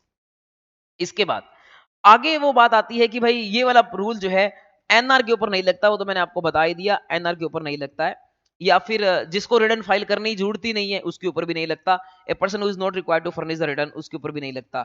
यार जिसकी इनकम 2.5 लाख से कम है उसको रिटर्न फाइल करनी ही नहीं है, उसके ऊपर ये क्यों लगेगा रूल? ये तो हम उसके ऊपर कह रहे हैं ना जिसको फाइल करनी चाहिए थी बट स्टिल उसने फाइल नहीं की है। अब हम आ जाते हैं क्या कहते हैं अगला जो हमारे पास पेज है उसके ऊपर आ जाते हैं, जो कि है अपने पास ये। अब कुछ बचे हुए सेक्शंस रह गए टीडीएस के जो फटाफट कवर हो जाएंगे। पहला सेक्शन है 192 ए, ये तब लगता है जब आप रिकॉग्नाइज प्रोविडेंट फंड से पैसा विड्रॉ करते हो तब लगता है। तो जब भी आप रिकॉग्नाइज प्रोविडेंट फंड से पैसा विड्रॉ करते हो तब भी लगता है। देखो क्या लगता है, withdrawal from the provident fund, तब ये सेक्शन लगता है। तो यहां पर जो है टीडीएस काटेगा कौन, जो ट्रस्टी होगा जो उसको मेंटेन करता होगा वो टीडीएस काटेगा। तो जो ट्रस्टी होगा वो टीडीएस काटेगा। टीडीएस कितना जो है कटेगा, टीडीएस जो है कटेगा यहाँ पर रेट होता है 10%। 10%। ऑल्दो ये सैलरी हेड में टैक्सेबल होता है, बट स्टिल इसके ऊपर 10% रेट लगता है। इंप्लॉई का टीडीएस कटेगा। टीडीएस तभी कटेगा जब 50,000 रुपए से ऊपर की अमाउंट होगी, या अप टू या 50,000 होगी तब भी टीडीएस कट जाएगा। 50,000 और मोर की जब अमाउंट होगी तो टीडीएस कट जाएगा। ठीक है, इसके अलावा यहाँ पर पेमेंट के टाइम पे टीडीएस कटेगा, क्रेडिट के टाइम पे नहीं कटेगा। इसके अलावा अगर वो आरपीएफ का पैसा एग्जम्प्ट है एम्प्लॉय को तो टीडीएस नहीं कटेगा। कभी भी एग्जम्प्ट इनकम के ऊपर टीडीएस नहीं कटता है। आरपीएफ का पैसा कब एग्जम्प्ट होता है, ये सारी कंडीशन लिख रखी है जो आपको सैलरी चैप्टर में कराई हुई है, कि या तो वो 5 साल की जॉब कंप्लीट करने के बाद पैसा विड्रॉ कर रहा है, या फिर उसको ट्रांसफर हो गया, वो अपना पैसा ट्रांसफर कर देता है किसी अगले इंप्लॉयर के पास आरपीएफ के अंदर, या वो बीमार पड़ गया था या इस वजह से। तो ये सारे पॉइंट मैंने आपको करवाए हुए हैं सैलरी चैप्टर के अंदर। अगर आपको आरपीएफ एग्जम्प्ट है तो आपका टीडीएस नहीं कटेगा, कितना मर्जी विड्रॉ करोगे तो। इसके अलावा अगला सेक्शन आता है 194, जिसके अंदर जो है क्या कहते हैं डिविडेंड के ऊपर टीडीएस लगता है। ये ऑलरेडी मैंने करा दिया है पीछे सेक्शन, तो इसको दोबारा रिपीट नहीं करेंगे। अगला सेक्शन आता है 194 बी, जो कि है winnings from lottery, lottery batting gambling. तो ये लॉटरी, क्रॉसवर्ड पजल, गेम्स, ये सब आ जाते हैं। गैम्बलिंग आ जाता है। Other than online games, online games को छोड़कर, ऑनलाइन गेम्स का अब की बार गवर्नमेंट ने नया सेक्शन बनाया है, वो आगे करेंगे। तो 194 बी आता है जिसमें लॉटरी बैटिंग गैम्बलिंग आप करते हो, ड्रीम 11 पे टीम बना लो, ये तो ऑनलाइन हो गया। तो मतलब ऑफलाइन आप लॉटरी बैटिंग गैम्बलिंग, लॉटरी की टिकट वगैरह खरीदते हो और आपकी लॉटरी निकल जाती है, और अगर आपको इनाम मिलता है, इनाम जो है 10,000 रुपए से ऊपर का मिलता है, 10,000 रुपए से ऊपर का इनाम मिलता है, तो यहाँ पर 30% आपको जो है टीडीएस कट जाता है। जो भी पर्सन इनाम देगा वो पेमेंट के टाइम पे आपका जो है टीडीएस काटेगा। इसके अलावा अगर विनिंग जो है काइंड के अंदर है, या थोड़ा कैश है थोड़ा काइंड के अंदर है, तो मैंने आपको बता ही दिया, या तो ग्रोस अप करना पड़ेगा, या फिर जो है क्या कहते हैं अपना इंश्योर करना पड़ेगा कि उसका टैक्स उसने पे कर दिया है। ये रीड कर लेना, यही लिखा मिलेगा आपको। इसके अलावा जो है क्या कहते हैं, इस विनिंग्स में से कोई भी लॉसेस वगैरह आपको एडजस्ट करने नहीं देते हैं। Set of losses, set of expense कोई भी अलाउड नहीं होता है इस विनिंग के अगेंस्ट। तो यहाँ पर सिंपल है, 30% टैक्स लगता है अगर विनिंग 10,000 रुपए से ऊपर की है तो, पर एनम, यानी कि एक साल को इकट्ठा करके देखना है 10,000 रुपए। आपने 2-2 हजार करके 3-4 बार कमाया, अगर वो जो है क्या कहते हैं 10,000 से कम है तो नहीं लगेगा टीडीएस, 10,000 से ऊपर जाएगी तो सारे के ऊपर 30% लग जाएगा। इसके अलावा ऑनलाइन गेम्स आता है अब ये सेक्शन। डिट्टो कॉपी पेस्ट वही सेक्शन है, कोई फर्क नहीं है, बस ये सिंपल सी बात, एक फर्क है कि यहाँ ऑनलाइन मनी गेम्स की बात हो रही है, वहां ऑफलाइन की बात हो रही थी। दूसरा, यहाँ पर नेट विनिंग्स के ऊपर लगता है, वहां पर नेट विनिंग्स की कोई बात नहीं होती है। नेट विनिंग का मतलब क्या है, नेट विनिंग का मतलब ये है कि आप क्या करते हो, ड्रीम 11 के अंदर आपने क्या किया, वेबसाइट में पहले पैसा ऐड किया, पैसा ऐड करके आपने क्या किया, पैसा ऐड करके कुछ कमाया, तो और पैसा ऐड उसमें बढ़ गया। आपने 10,000 रुपए लगाए थे, वो उसमें पड़े ही हैं। इसके अलावा आपने 20-25 हजार और कमा लिए तो 40-45 हजार रुपए हो गए। कुछ विड्रॉ कर लिया, तो मतलब इन गवर्नमेंट ने एक फॉर्मूला बनाकर दिया है कि यहाँ पर जो नेट विनिंग्स होगी ना हम उसके ऊपर लगाएंगे।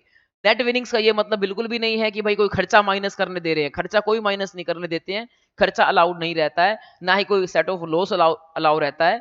बस ये तो एक तरीका है कि पैसा आपने ऐड किया फिर आपने कमाया, मतलब कुल मिला के बात यह है कि आपकी कमाई के ऊपर लगाएंगे, जो आपने जेब से लगाया था उसके ऊपर नहीं लगाएंगे। कहने का मतलब आपने 10,000 पैसा ऐड किया था, 40,000 कमाया, टोटल हो गए 50 विड्रॉ कर लिए, तो 40 पे लगाएंगे, क्योंकि 10 तो आपने ऐड किए थे उसके ऊपर थोड़ी लगाएंगे। तो मतलब ये कैलकुलेशन आपको एग्जाम में नहीं आएगी, एग्जाम में सीधा नेट विनिंग गिवन होगा, उसका 30% मल्टीप्लाई करके आप निकाल लोगे। हाँ, टीडीएस लगेगा कब, ये थोड़ा सा इसमें अलग है। यहाँ पर टीडीएस लगेगा eight the end of the year, साल के एंड में लगेगा, या फिर अगर आप विड्रॉ करते हो पैसा पहले ही, जब अगर आप पहले विड्रॉ करते हो तो विड्रॉल के टाइम पे लगेगा। तो ये बोलता है या तो विड्रॉ के टाइम पे पैसा टीडीएस लगेगा, या फिर अगर आप क्या कहते हैं विड्रॉ नहीं करते हो, सारा साल पैसा रख ही रखते हो, तो फिर at the end of the year लगेगा। तो देखो ये लगता है tax would be deducted at the time of withdrawal, withdrawal के टाइम पे पैसा जो है टीडीएस लगेगा। In addition tax would also be deducted on, हाँ, और आपने कुछ विड्रॉ कर लिया, कुछ बचा रह गया, साल के एंड पे तो बचे हुए पैसे के ऊपर भी लग जाएगा। अगर सारा साल आपने कुछ विड्रॉ ही नहीं किया तो सारे पैसे के ऊपर जो है आपका लास्ट में नेट विनिंग जो भी आएंगी उसके ऊपर आपका टीडीएस लग जाएगा। नेट विनिंग्स का फॉर्मूला क्या है ये आपको नहीं जानना है, आपको सिर्फ जो है याद रखना है नेट विनिंग्स के ऊपर जो है टीडीएस लगता है 30% का।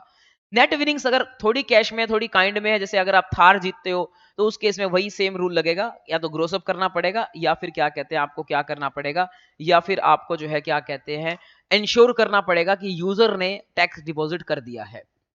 इसके अलावा अगला पॉइंट आता है 194 बीबी, जो कि हॉर्स रेस का होता है। हॉर्स रेस के अंदर जो सट्टा लगाते हैं वो अगर कुछ कमाते हैं और कमाई 10,000 से ऊपर की है तो उस केस में 30% टीडीएस कटेगा पेमेंट के टाइम पे। इसके अलावा फिर आता है 194 डी।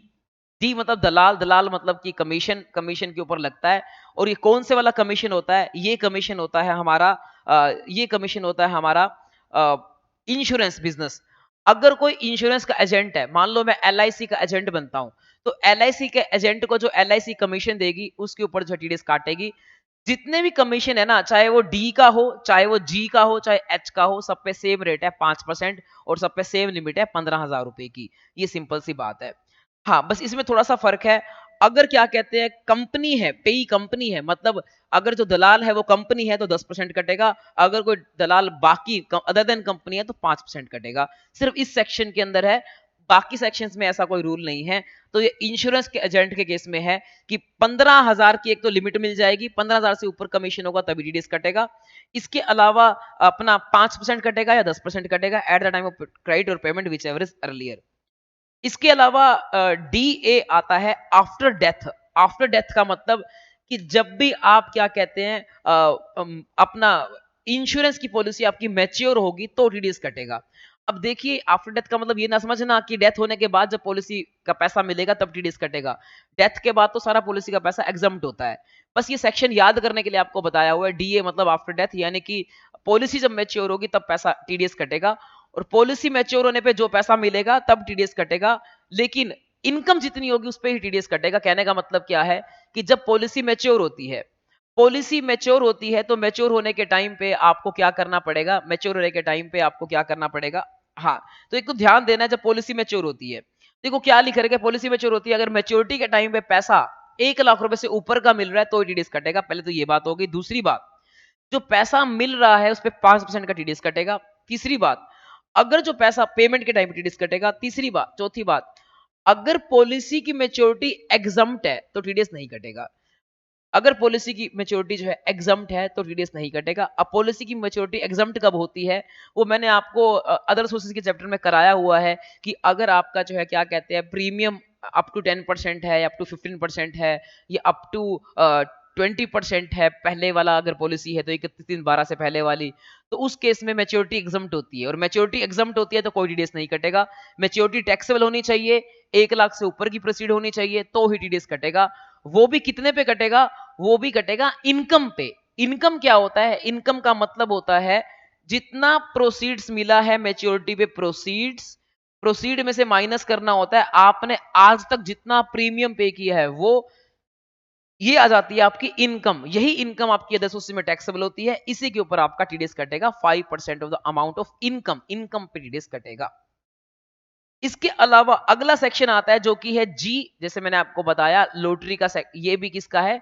लॉटरी। सर लॉटरी का तो पहले सेक्शन आ गया 194 बी, भाई वो अलग है, वो तो है लॉटरी का पैसा आपने कमाया। ये है आप लॉटरी की टिकट बेचते हो, आप टिकट के एजेंट हो। अगर आप एजेंट हो तो एजेंट के केस में जो है क्या कहते हैं कमीशन मिलता है आपको। कमीशन के केस में हमेशा एक ही रेट है 5%, और 15,000 रुपए की लिमिट लगती है। तो 15,000 रुपए की जो है क्या कहते हैं लिमिट लगती है। 15,000 से ऊपर का कमीशन होगा तभी टीडीएस कटेगा। 5% का जो है यहाँ पर रेट लगेगा। इसके अलावा पेमेंट और क्रेडिट विच एवरेज अर्लियर, इसके ऊपर जो है आपका टीडीएस कटेगा। इसके अलावा अगला सेक्शन है आईए। आईए का मतलब है इमूवेबल एसेट। इमूवेबल एसेट का मतलब है जब भी कोई बंदा अपनी प्रॉपर्टी बेचता है, कोई प्रॉपर्टी बेचता है तो जो खरीदने वाला होता है ना वो पैसे देता है। अगर प्रॉपर्टी 50 लाख रुपए से ऊपर की है तो खरीदने वाला जब पेमेंट करेगा तो उसके टाइम पे जो है उसको क्या करना पड़ेगा? टीडीएस काटना पड़ेगा। तो जब भी आप इमूवेबल प्रॉपर्टी जो है other than agriculture land, agriculture land को छोड़कर, यहां एग्रीकल्चर लैंड का मतलब है rural agriculture land.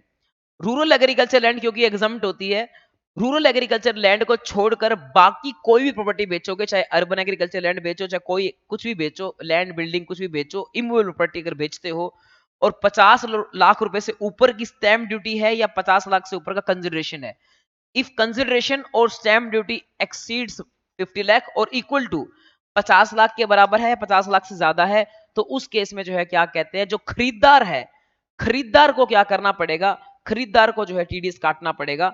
Any person, pair, pair कौन है, खरीदार, जो पेयर जो है क्या कहते हैं, जो अपना ट्रांसफरी है यानी कि जो बायर है, उसको टीडीएस काटना पड़ेगा। बायर को टीडीएस काटना पड़ेगा और 1% ऑफ कंसिडरेशन और stamp duty whichever is higher. Suppose कीजिए कंसिडरेशन है आपका 40 लाख रुपए, लेकिन स्टैंप ड्यूटी है 50 लाख रुपए, तो उस 50 लाख हायर हो गया, 50 लाख का 1% टीडीएस काटना पड़ेगा, किसको, बायर को काटना पड़ेगा। कब काटना पड़ेगा, क्रेडिट और payment whichever is earlier, ये काटना पड़ेगा। और यहां पर जो है क्या कहते हैं अपना, एक और बात आती है, 10 नंबर लेने की कोई भी जरूरत नहीं है, मैंने ऑलरेडी आपको बता दिया। आई ए, आई बी और एम, इन केस में 10 नंबर की जरूरत नहीं होती है। इसके अलावा कंसिडरेशन में क्या क्या ऐड होगा, बोलते हैं कि भाई कई बार हम फ्लैट खरीदते हैं ना, गुड़गांव, दिल्ली गुड़गांव के आसपास, तो वहां पर क्या होता है कि फ्लैट का प्राइस तो जानबूझ के कम रख देते हैं, मान लो रख दिया 40 लाख, बोलते हैं कि साथ में क्लब की फीस देनी पड़ेगी, कार पार्किंग फीस देनी पड़ेगी, electricity water charges, maintenance charges ये देने पड़ेंगे, ये सब जो है क्या कहते हैं इकट्ठा लमसम ले लेते हैं, मानो 10 लाख रुपए, दोनों को ऐड करके देखा जाएगा, 40 लाख वो, 10 लाख वो, टोटल हो गया, रिकरिंग वाले नहीं, वन टाइम वाले, तो 40 वो, 10 लाख वो, 50 लाख हो गया, तो 50 लाख कंसिडरेशन है, तो इसका मतलब उसके ऊपर टीडीएस लग जाएगा 1%। तो जब भी आप बायर को पेमेंट करोगे, यानी कि बिल्डर को पेमेंट करोगे, तो उसका जो है क्या कहते हैं 1% आप क्या करोगे, टीडीएस काटोगे। अगला सेक्शन आता है 194 के, जो कि ज्यादा काम का नहीं है। इसमें क्या है, जब भी आप म्यूचुअल फंड की यूनिट से इनकम रिसीव करते हो, ये डिविडेंड जैसा है, शेयर से मिलता है डिविडेंड, म्यूचुअल फंड से मिलती है इनकम। तो जैसे डिविडेंड 5,000 रुपए से ऊपर होता है तब टीडीएस लगता है, ऐसे ही म्यूचुअल फंड से जब भी हम कुछ पैसा रिसीव करते हैं, वो 5,000 से ऊपर होता है, तो भी हमें जो है क्या कहते हैं टीडीएस लगता है, 10% का रेट है। म्यूचुअल फंड बेचकर पैसा आ रहा है वो नहीं, म्यूचुअल फंड से डिविडेंड मिल रहा है उसकी बात कर रहे हैं, इनकम फ्रॉम म्यूचुअल फंड, वहां जो है ये सेक्शन लगता है। एल ए लेजा, जब कोई इमल प्रॉपर्टी क्या की जाती है, आपसे खींच ली जाती है, गवर्नमेंट उसको टेक ओवर कर लेती है, कंपलसरी एक्विजिशन कर लेती है, तो गवर्नमेंट आपका जो है टीडीएस काटेगी। एग्रीकल्चर लैंड का टीडीएस नहीं काटेगी अगर गवर्नमेंट ने एग्रीकल्चर लैंड टेक ओवर की है, क्योंकि एग्रीकल्चर लैंड का कंपलसरी एक्विजिशन फुली एग्जम्प्ट होता है। तो चाहे रूरल हो चाहे अर्बन हो, एग्रीकल्चर लैंड को छोड़कर बाकी जो एसेट्स हैं, उनको अगर एक्वायर किया जाता है, गवर्नमेंट उनको एक्वायर करती है और 2.5 लाख रुपए से ऊपर का कंपेंसेशन देती है, तो गवर्नमेंट आपका टीडीएस काटेगी 10% के हिसाब से। जब जब कंपेंसेशन देगी तब तब टीडीएस काटेगी, चाहे इनिशियल कंपेंसेशन हो चाहे एनहांस्ड कंपेंसेशन हो। अगर 2.5 लाख से ऊपर है तो वो पेमेंट के टाइम पे 10% का टीडीएस काटेगी, कंपेंसेशन का 10%, ना कि आपकी कैपिटल गेन का। कैपिटल गेन गवर्नमेंट कैलकुलेट नहीं करेगी, कंपेंसेशन का 10% टीडीएस काटा जाएगा। लास्ट सेक्शन है आई थिंक टीडीएस का, जो कि है 184 पी, जो जिसके अंदर आता है पेंशनर, पेंशन वाले लोग आते हैं इसके अंदर। पेंशनर, पेंशन वाले लोग आते हैं, पेंशन वाले लोग जो अपना मात्र उनकी एक ही इनकम है, पेंशन रिसीव कर रहे हैं, पेंशन आ रही है किसी बैंक के अंदर और वो रिटायर हो चुके हैं, रिटायरमेंट के बाद वाली पेंशन आ रही है। गवर्नमेंट जो पेंशन देती है बुढ़ापा पेंशन, वो नहीं, विकलांग पेंशन नहीं, किसी इंप्लॉयर से कोई पेंशन आ रही है और वो पेंशन आ रही है बैंक अकाउंट के अंदर, और उनकी और कोई इनकम नहीं है। एक इनकम और हो सकती है इंटरेस्ट की इनकम, या तो उनका उस बैंक में सेविंग अकाउंट है, सेम बैंक में जिस बैंक में पेंशन आ रही है, सेम बैंक में उनका सेविंग अकाउंट है या उनकी एफडी है, उससे इंटरेस्ट मिल रहा है, वो इनकम हो सकती है। तो उसकी दो इनकम हो सकती है, या तो पेंशन इनकम है या फिर सेविंग बैंक अकाउंट का इंटरेस्ट वगैरह या एफडी का इंटरेस्ट वगैरह, इन दोनों की इनकम को जोड़कर जो भी इनकम आएगी, इसके ऊपर स्लैब रेट लगाकर जो टैक्स निकलेगा उसका, और वो जो टैक्स निकलेगा वो क्या कहते हैं अपना बैंक उसके ऊपर क्या काटेगा, टीडीएस काटेगा।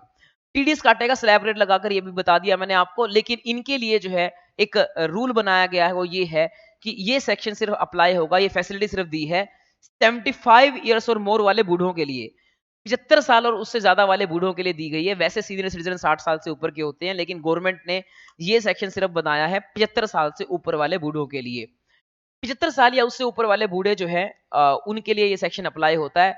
तो याद रखना, जब टैक्स की कैलकुलेशन करोगे, स्लैब रेट लगाओगे, अगर वो 80 साल से ऊपर हो गया तो 5 लाख तक आपको एग्जाम्प्ट होता है नॉर्मल स्कीम के अंदर। 115 बीएसई के अंदर तो कितने मर्जी साल का हो वही रेट लगता है, 0 से 3, 3 से 6 वगैरह वगैरह। तो यहां पर आपको क्या करना है, बूढ़े की इनकम दी होगी, अपना उनको ऐड करके इनकम को सैलरी, यानी कि आपका पेंशन की इनकम जिसमें सैलरी हेड में जाएगी, 50,000 की स्टैंडर्ड डिडक्शन भी मिलेगी, प्लस के जो इंटरेस्ट वगैरह की इनकम होगी, दोनों को ऐड करके जीटीआई आएगा, उसमें कोई बूढ़े ने कोई डिडक्शन वगैरह कर रखी है वो माइनस कर देना, एनटीआई आएगा, उसके ऊपर आप स्लैब रेट लगा के उसका टैक्स निकालना, उतना टीडीएस काटना पड़ेगा इस बैंक को। तो सर ऐसा क्यों किया गया? ऐसा इसलिए किया गया क्योंकि एम्प्लॉयर टीडीएस काट नहीं रहा होगा, क्योंकि वैसे तो पेंशन आ रही है एम्प्लॉयर से, बट एम्प्लॉयर से रिटायरमेंट लिए काफी टाइम हो चुका ना, 10 साल हो चुके, एम्प्लॉयर टीडीएस नहीं काट रहा होगा। अगर एम्प्लॉयर टीडीएस काट रहा है तो जरूरत ही नहीं है सेक्शन की। लेकिन अगर एम्प्लॉयर टीडीएस नहीं काट रहा है तो उस केस में सेक्शन लग सकता है, और उस केस में जो है क्या कहते हैं, बैंक को बूढ़ा बोल सकता है कि बैंक मेरा टीडीएस काट ले। बैंक को 2 टीडीएस काटने हैं, इंटरेस्ट की इनकम प्लस के जो सैलरी की उसका पेंशन की इनकम है, उन दोनों को जोड़कर जो जीटीआई आया, एनटीआई आया, उसके ऊपर स्लैब रेट लगाकर टीडीएस काटना है। तो टीडीएस काटने के बाद जो है क्या कहते हैं, जो अपनी नेट अमाउंट जो टीडीएस काट देगा, उसके बाद जो नेट अमाउंट आएगी वो बैंक फिर उसको अकाउंट में डाल देगा। इसके अलावा गवर्नमेंट कहती है अगर कोई ऐसा पर्सन है जो ऐसा इस सेक्शन में आता है, उसको रिटर्न भरने की कोई जरूरत नहीं है। इन बूढ़ों को सीए के झंझट से जो है क्या कहते हैं, छुड़वा दिया गया कि सीए के पास नहीं जाना पड़ेगा, यहीं आप जो है अपना टीडीएस कटवा लीजिए, आपको आईटीआर फाइल नहीं करनी पड़ेगी। तो देखो पढ़ लेते हैं एक एक करके क्या लिख रखा है। 3 लाख की लिमिट लगती है 115 बीएससी में, चाहे बूढ़ा हो चाहे जवान हो, और बाकी जगह या तो लगेगी 3 लाख की लिमिट या लगेगी 5 लाख की लिमिट नॉर्मल स्कीम के अंदर, क्योंकि 60 साल से तो ऊपर ही है, तो इसलिए या तो 3 लगेगा या 5, ढाई वाली लिमिट तो नहीं लगेगी। तो अगर इनका जो है क्या कहते हैं, ढाई इन ढाई 3 लाख या 5 लाख जो भी लिमिट है, इससे ऊपर इनकी इनकम आ रही है, तो बैंक को बोल सकते हैं टीडीएस काटने के लिए। और ये जो इनकम देखनी है, ये सारी क्या कहते हैं अपना, आपको 87A का रिलीवेट रिलीफ या अपना डिडक्शंस वगैरह माइनस करने के बाद ही देखनी है। इसके अलावा यहाँ पर बैंक जो है वो टीडीएस काटेगा, और स्पेसिफाइड सीनियर सिटीजन का टीडीएस काटेगा। स्पेसिफाइड सीनियर सिटीजन का मतलब वो है, इसमें 2 कंडीशन है, एक तो उसकी एज 75 ईयर्स होनी चाहिए कम से कम, दूसरा कंडीशन है कि उसकी 2 ही इनकम हो सकती हैं, अपना पेंशन की इनकम तो होनी ही चाहिए, साथ में इंटरेस्ट की इनकम भी हो सकती है। इंटरेस्ट भी सिर्फ उसी बैंक अकाउंट में होना चाहिए। ऐसा नहीं कि इंटरेस्ट आप एसबीआई से रिसीव कर रहे हो और पेंशन ओबीसी से रिसीव कर रहे हो, फिर ये सेक्शन नहीं लगेगा। फिर तो आपका जो है क्या कहते हैं, नॉर्मल सैलरी हेड में एम्प्लॉयर टीडीएस काटेगा, और अगर उसने नहीं काटा तो आपको रिटर्न भरनी पड़ेगी और खुद जो है क्या कहते हैं टैक्स जमा कराना पड़ेगा। तो ये तो तभी लगेगा जब आपकी एफडी सेविंग अकाउंट और आपका जो क्या कहते हैं पेंशन है एक ही बैंक के अंदर है। तो नॉर्मल जो रेट्स इन फोर्स हैं उसके हिसाब से टीडीएस कटेगा। इसके अलावा ये भी लिखा हुआ है कि आपको जो है और कोई इनकम नहीं होनी चाहिए। 2 इनकम हो सकती है, पेंशन की इनकम हो सकती है और इंटरेस्ट की इनकम हो सकती है। इसके अलावा और कोई इनकम नहीं होनी चाहिए। तो बाकी सारी बातें मैंने आपको समझा दी हैं इसके अंदर। तो मतलब आपको ये भी बता दिया कैसे आपको टीडीएस काटना है। अगला सेक्शन है 194 क्यू। 194 क्यू जो है क्या कहते हैं, बहुत ही मुश्किल सेक्शन है, इसको बिल्कुल आराम से करना पड़ेगा। इसमें क्या होता है, इसमें मैंने आपको एक बात बताई थी, वो क्या बात बताई थी, वो ये बात बताई थी कि आपका जो है क्या कहते हैं, मैंने आपको ये बात बताई थी कि टीडीएस हमेशा जो है किसको काटना होता है, टीडीएस काटना होता है अपना जो पेमेंट करता है। तो एक होता है मान लो बायर, जैसे कि जेठालाल है, जेठालाल जो है टीवी खरीदता है। सोनी है सेलर, जो टीवी जो है क्या कहते हैं बेचती है। सोनी इसको टीवी बेचती है और जेठालाल बदले में क्या पे करता है, कंसिडरेशन। तो जेठालाल पेयर है, जेठालाल पेयर है या इसको बायर बोल सकते हैं, ये कंसिडरेशन पे करता है। जब भी ये कंसिडरेशन पे करेगा तो कंसिडरेशन अगर जो है क्या कहते हैं 50 लाख से ऊपर का है, तो ये सेक्शन लग सकता है, 194 क्यू लग सकता है। टीडीएस हमेशा लगेगा बायर के ऊपर। टीडीएस डी बीडी ऐसा कुछ आपको मैंने करवाया था याद, कि टीडीएस का डी और बायर का बी, बीडी इकट्ठा याद रखना है। टीसीएस का सी, सेलर का एस, सीएस इकट्ठा याद रखना है। तो हमेशा जो है बायर के ऊपर लगता है, क्योंकि ये पेमेंट करेगा तो तब टीडीएस लगेगा। और ये 194 क्यू तब लगता है जब क्या कहते हैं, अगर जेठालाल यानी कि बायर की टर्नओवर पिछले साल की टर्नओवर, प्रीसीडिंग फाइनेंशियल ईयर की टर्नओवर 10 करोड़ से ऊपर होगी तो ही ये सेक्शन लगता है। तो 194 क्यू लगने की कुछ कंडीशंस हैं। पहली कंडीशन क्या है, पहली कंडीशन ये है कि परचेज ऑफ गुड्स पे लगेगा, यानी कि बायर को लगेगा। दूसरी कंडीशन, कंसिडरेशन अगर 50 लाख से ऊपर है एक साल के अंदर तभी ये लगेगा। इसके अलावा तीसरी कंडीशन ये है कि भाई बायर जो है उसकी टर्नओवर एक्सीड करनी चाहिए 10 करोड़ से पिछले साल की। बायर की जो है क्या कहते हैं 10 करोड़ से एक्सीड करनी चाहिए, चाहे बिजनेस हो या प्रोफेशन हो। अगर उसकी टर्नओवर 10 करोड़ से एक्सीड करती है तो ही जो है क्या कहते हैं ये टीडीएस लगेगा। इसके अलावा नेक्स्ट बात ये आती है कि भाई अपना पे ही लिख रखा है एनी रेजिडेंट। एनी रेजिडेंट का क्या मतलब है,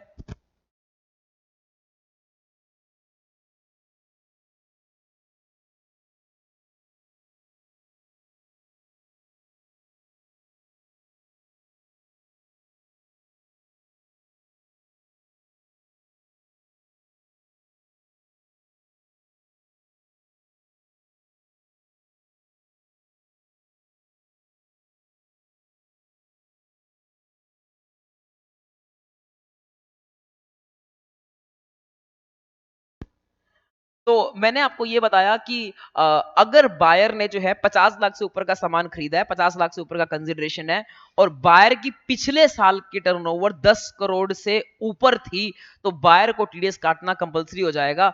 टीडीएस का रेट बहुत ही कम है, मात्र 0.1% है, जस्ट फॉर द पर्पस की गवर्नमेंट चाहती है कि मेरी नजर में आए ट्रांजैक्शन। और एक और खास बात है, जैसे 194 में खास बात थी, यहां पर भी खास बात है कि 50 लाख से ऊपर की अमाउंट पे टीडीएस लगेगा, बाकियों पे नहीं लगेगा। अगर 55 लाख की अमाउंट है, सिर्फ 5 लाख के ऊपर ही 0.1% टीडीएस लगेगा। क्रेडिट और पेमेंट विच एवरेज अर्लियर पे लगेगा, ये बात तो आपकी सही है। इसके अलावा transactions on which TDS is deductible under any other provision होता है, तो ये नहीं लगेगा। कहने का मतलब क्या है, अगर 194 क्यों तब नहीं लगेगा अगर आपके ऊपर कोई और लग चुका होगा तो नहीं लगेगा। कहने का मतलब, मान लो आपके ऊपर 194 ए बी सी या जो भी और सेक्शन थे जे सी एच वो लग जाते हैं, तो फिर इस सेक्शन में नहीं आओगे।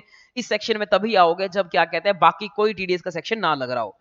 Tax is collectable under section this other than this in case, हाँ, अगर आपके ऊपर टीसीएस लग रहा हो तो भी नहीं आओगे। एक ना मैंने आपको सीरीज बताई थी, सबसे पहले आपको चेक करने हैं टीडीएस के प्रोविजंस अदर देन 194 क्यू को छोड़कर बाकी सेक्शन चेक करना है कि टीडीएस लग रहा है नहीं लग रहा।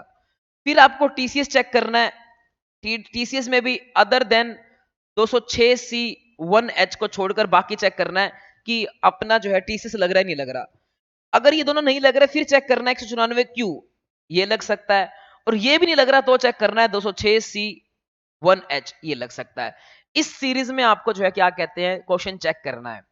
तो अब जो है क्या कहते हैं ये बात भी हो गई, और इसके अलावा और कोई खास बात नहीं है। तो सिंपल सी बात ये है कि मान लेते हैं जेठलाल की टर्नओवर अगर 10 करोड़ से ऊपर है, तो और उसने साल में 50 लाख से ऊपर की अमाउंट पे करी है सोनी को, तो उसको और अपना गुड्स वगैरह के परचेज के लिए, तो उसको फिर टीडीएस काटना पड़ेगा ऊपर वाली अमाउंट का 0.1%। आगे चलते हैं। इसके बाद जो है पैन नंबर नहीं देते हो तो 5% का रेट लगता है। ये मैंने आपको बता ही दिया, 206 ए सेक्शन के अंदर पैन नंबर नहीं देते हो तो वैसे वहां 20% लगता है, बट 194 क्यू के लिए 5% रेट लगता है। इसके अलावा लास्ट सेक्शन आता है। सर आप लास्ट कहते कहते बहुत सारा हो गया, देखो उसके बाद तो पक्का पक्का एडवांस टैक्स शुरू हो गया, बस ये लास्ट सेक्शन है। तो जिसके अंदर जो है क्या कहते हैं अपना लिख रखा है 194 लगता है। 194 का मतलब है ये प्रोफेशनल्स के ऊपर लगता है। सर प्रोफेशनल्स के ऊपर तो पहले लग चुका, ये सेक्शन है वो तो होता है प्रोफेशनल फीस के ऊपर। 194 ये आर है कि जब आप लोगों को गिफ्ट करते हो तो आपको टीडीएस काट के गिफ्ट करना है। जैसे कि मान लेते हैं फार्मा कंपनीज बहुत सारी गिफ्ट करती हैं डॉक्टर्स को, तो उनको क्या करना पड़ेगा, टीडीएस काट के जो है क्या कहते हैं गिफ्ट करना पड़ेगा।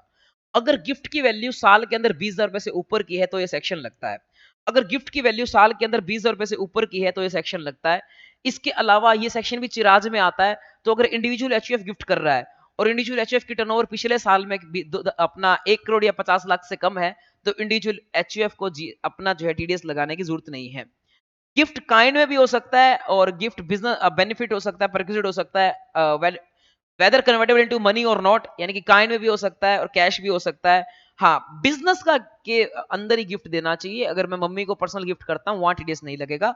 हाँ, मेरा बिजनेस होना चाहिए, मैं बिजनेस के अंतर्गत अपने क्लाइंट वगैरह को गिफ्ट कर रहा हूँ, अपने इंप्लॉय वगैरह को गिफ्ट कर रहा हूँ, तब ये सेक्शन लगेगा। इसके अलावा जो है लिख रखा है आपका कि चिराज वाला तो मैंने आपको बता ही दिया, और जो पर्सन गिफ्ट पे कर रहा है उसी को टीडीएस काटना है। 10% यहाँ रेट लगता है, उस हिसाब से आपको टीडीएस काटना है। और इसके अलावा जो है वो वाली बात भी है कि अगर आपका गिफ्ट काइंड के अंदर है और या पार्टली कैश पार्टली काइंड में है और cash is not sufficient to cover the TDS, तो आपको दो बातें करनी पड़ेंगी, या तो ग्रोस अप करना पड़ेगा या फिर आपको रेसिपेंट को बोलना पड़ेगा कि रेसिपेंट पहले जाकर टैक्स जमा करा के आए और आपको सबूत दे आकर फिर जाके आप उसको गिफ्ट रिलीज करोगे। इसके अलावा यही एग्जांपल बना रखा है कि मान लो डॉक्टर को जो है क्या कहते हैं सिप्ला कंपनी ने पैसे दिए, कोई घूमना गिफ्ट किया, कोई यूट्यूबर को भी गिफ्ट आते रहते हैं, कंपनियां टेक्निकल गुरुजी वाले को लैपटॉप देती रहती हैं, मोबाइल देती रहती हैं, ये सारे गिफ्ट हैं। अगर 20,000 रुपए से ऊपर के होंगे तो टीडीएस काटना पड़ेगा। इसके अलावा अब आ जाते हैं आगे, अगला टॉपिक है एडवांस टैक्स, जिसको हम इस लेक्चर के पार्ट बी में कवर करेंगे। टीडीएस चैप्टर के। काफी लेंदी हो गया है, हमने लगभग 2 घंटे के अंदर टीडीएस कंप्लीट कर लिया है। तो बाकी एडवांस टैक्स और टीसीएस है वो आगे आई थिंक आधा घंटा या 1 घंटा लगेगा। तो 2 घंटे में हमने टीडीएस कंप्लीट कर लिया है। मिलेंगे आपसे नेक्स्ट लेक्चर के अंदर। Bye bye.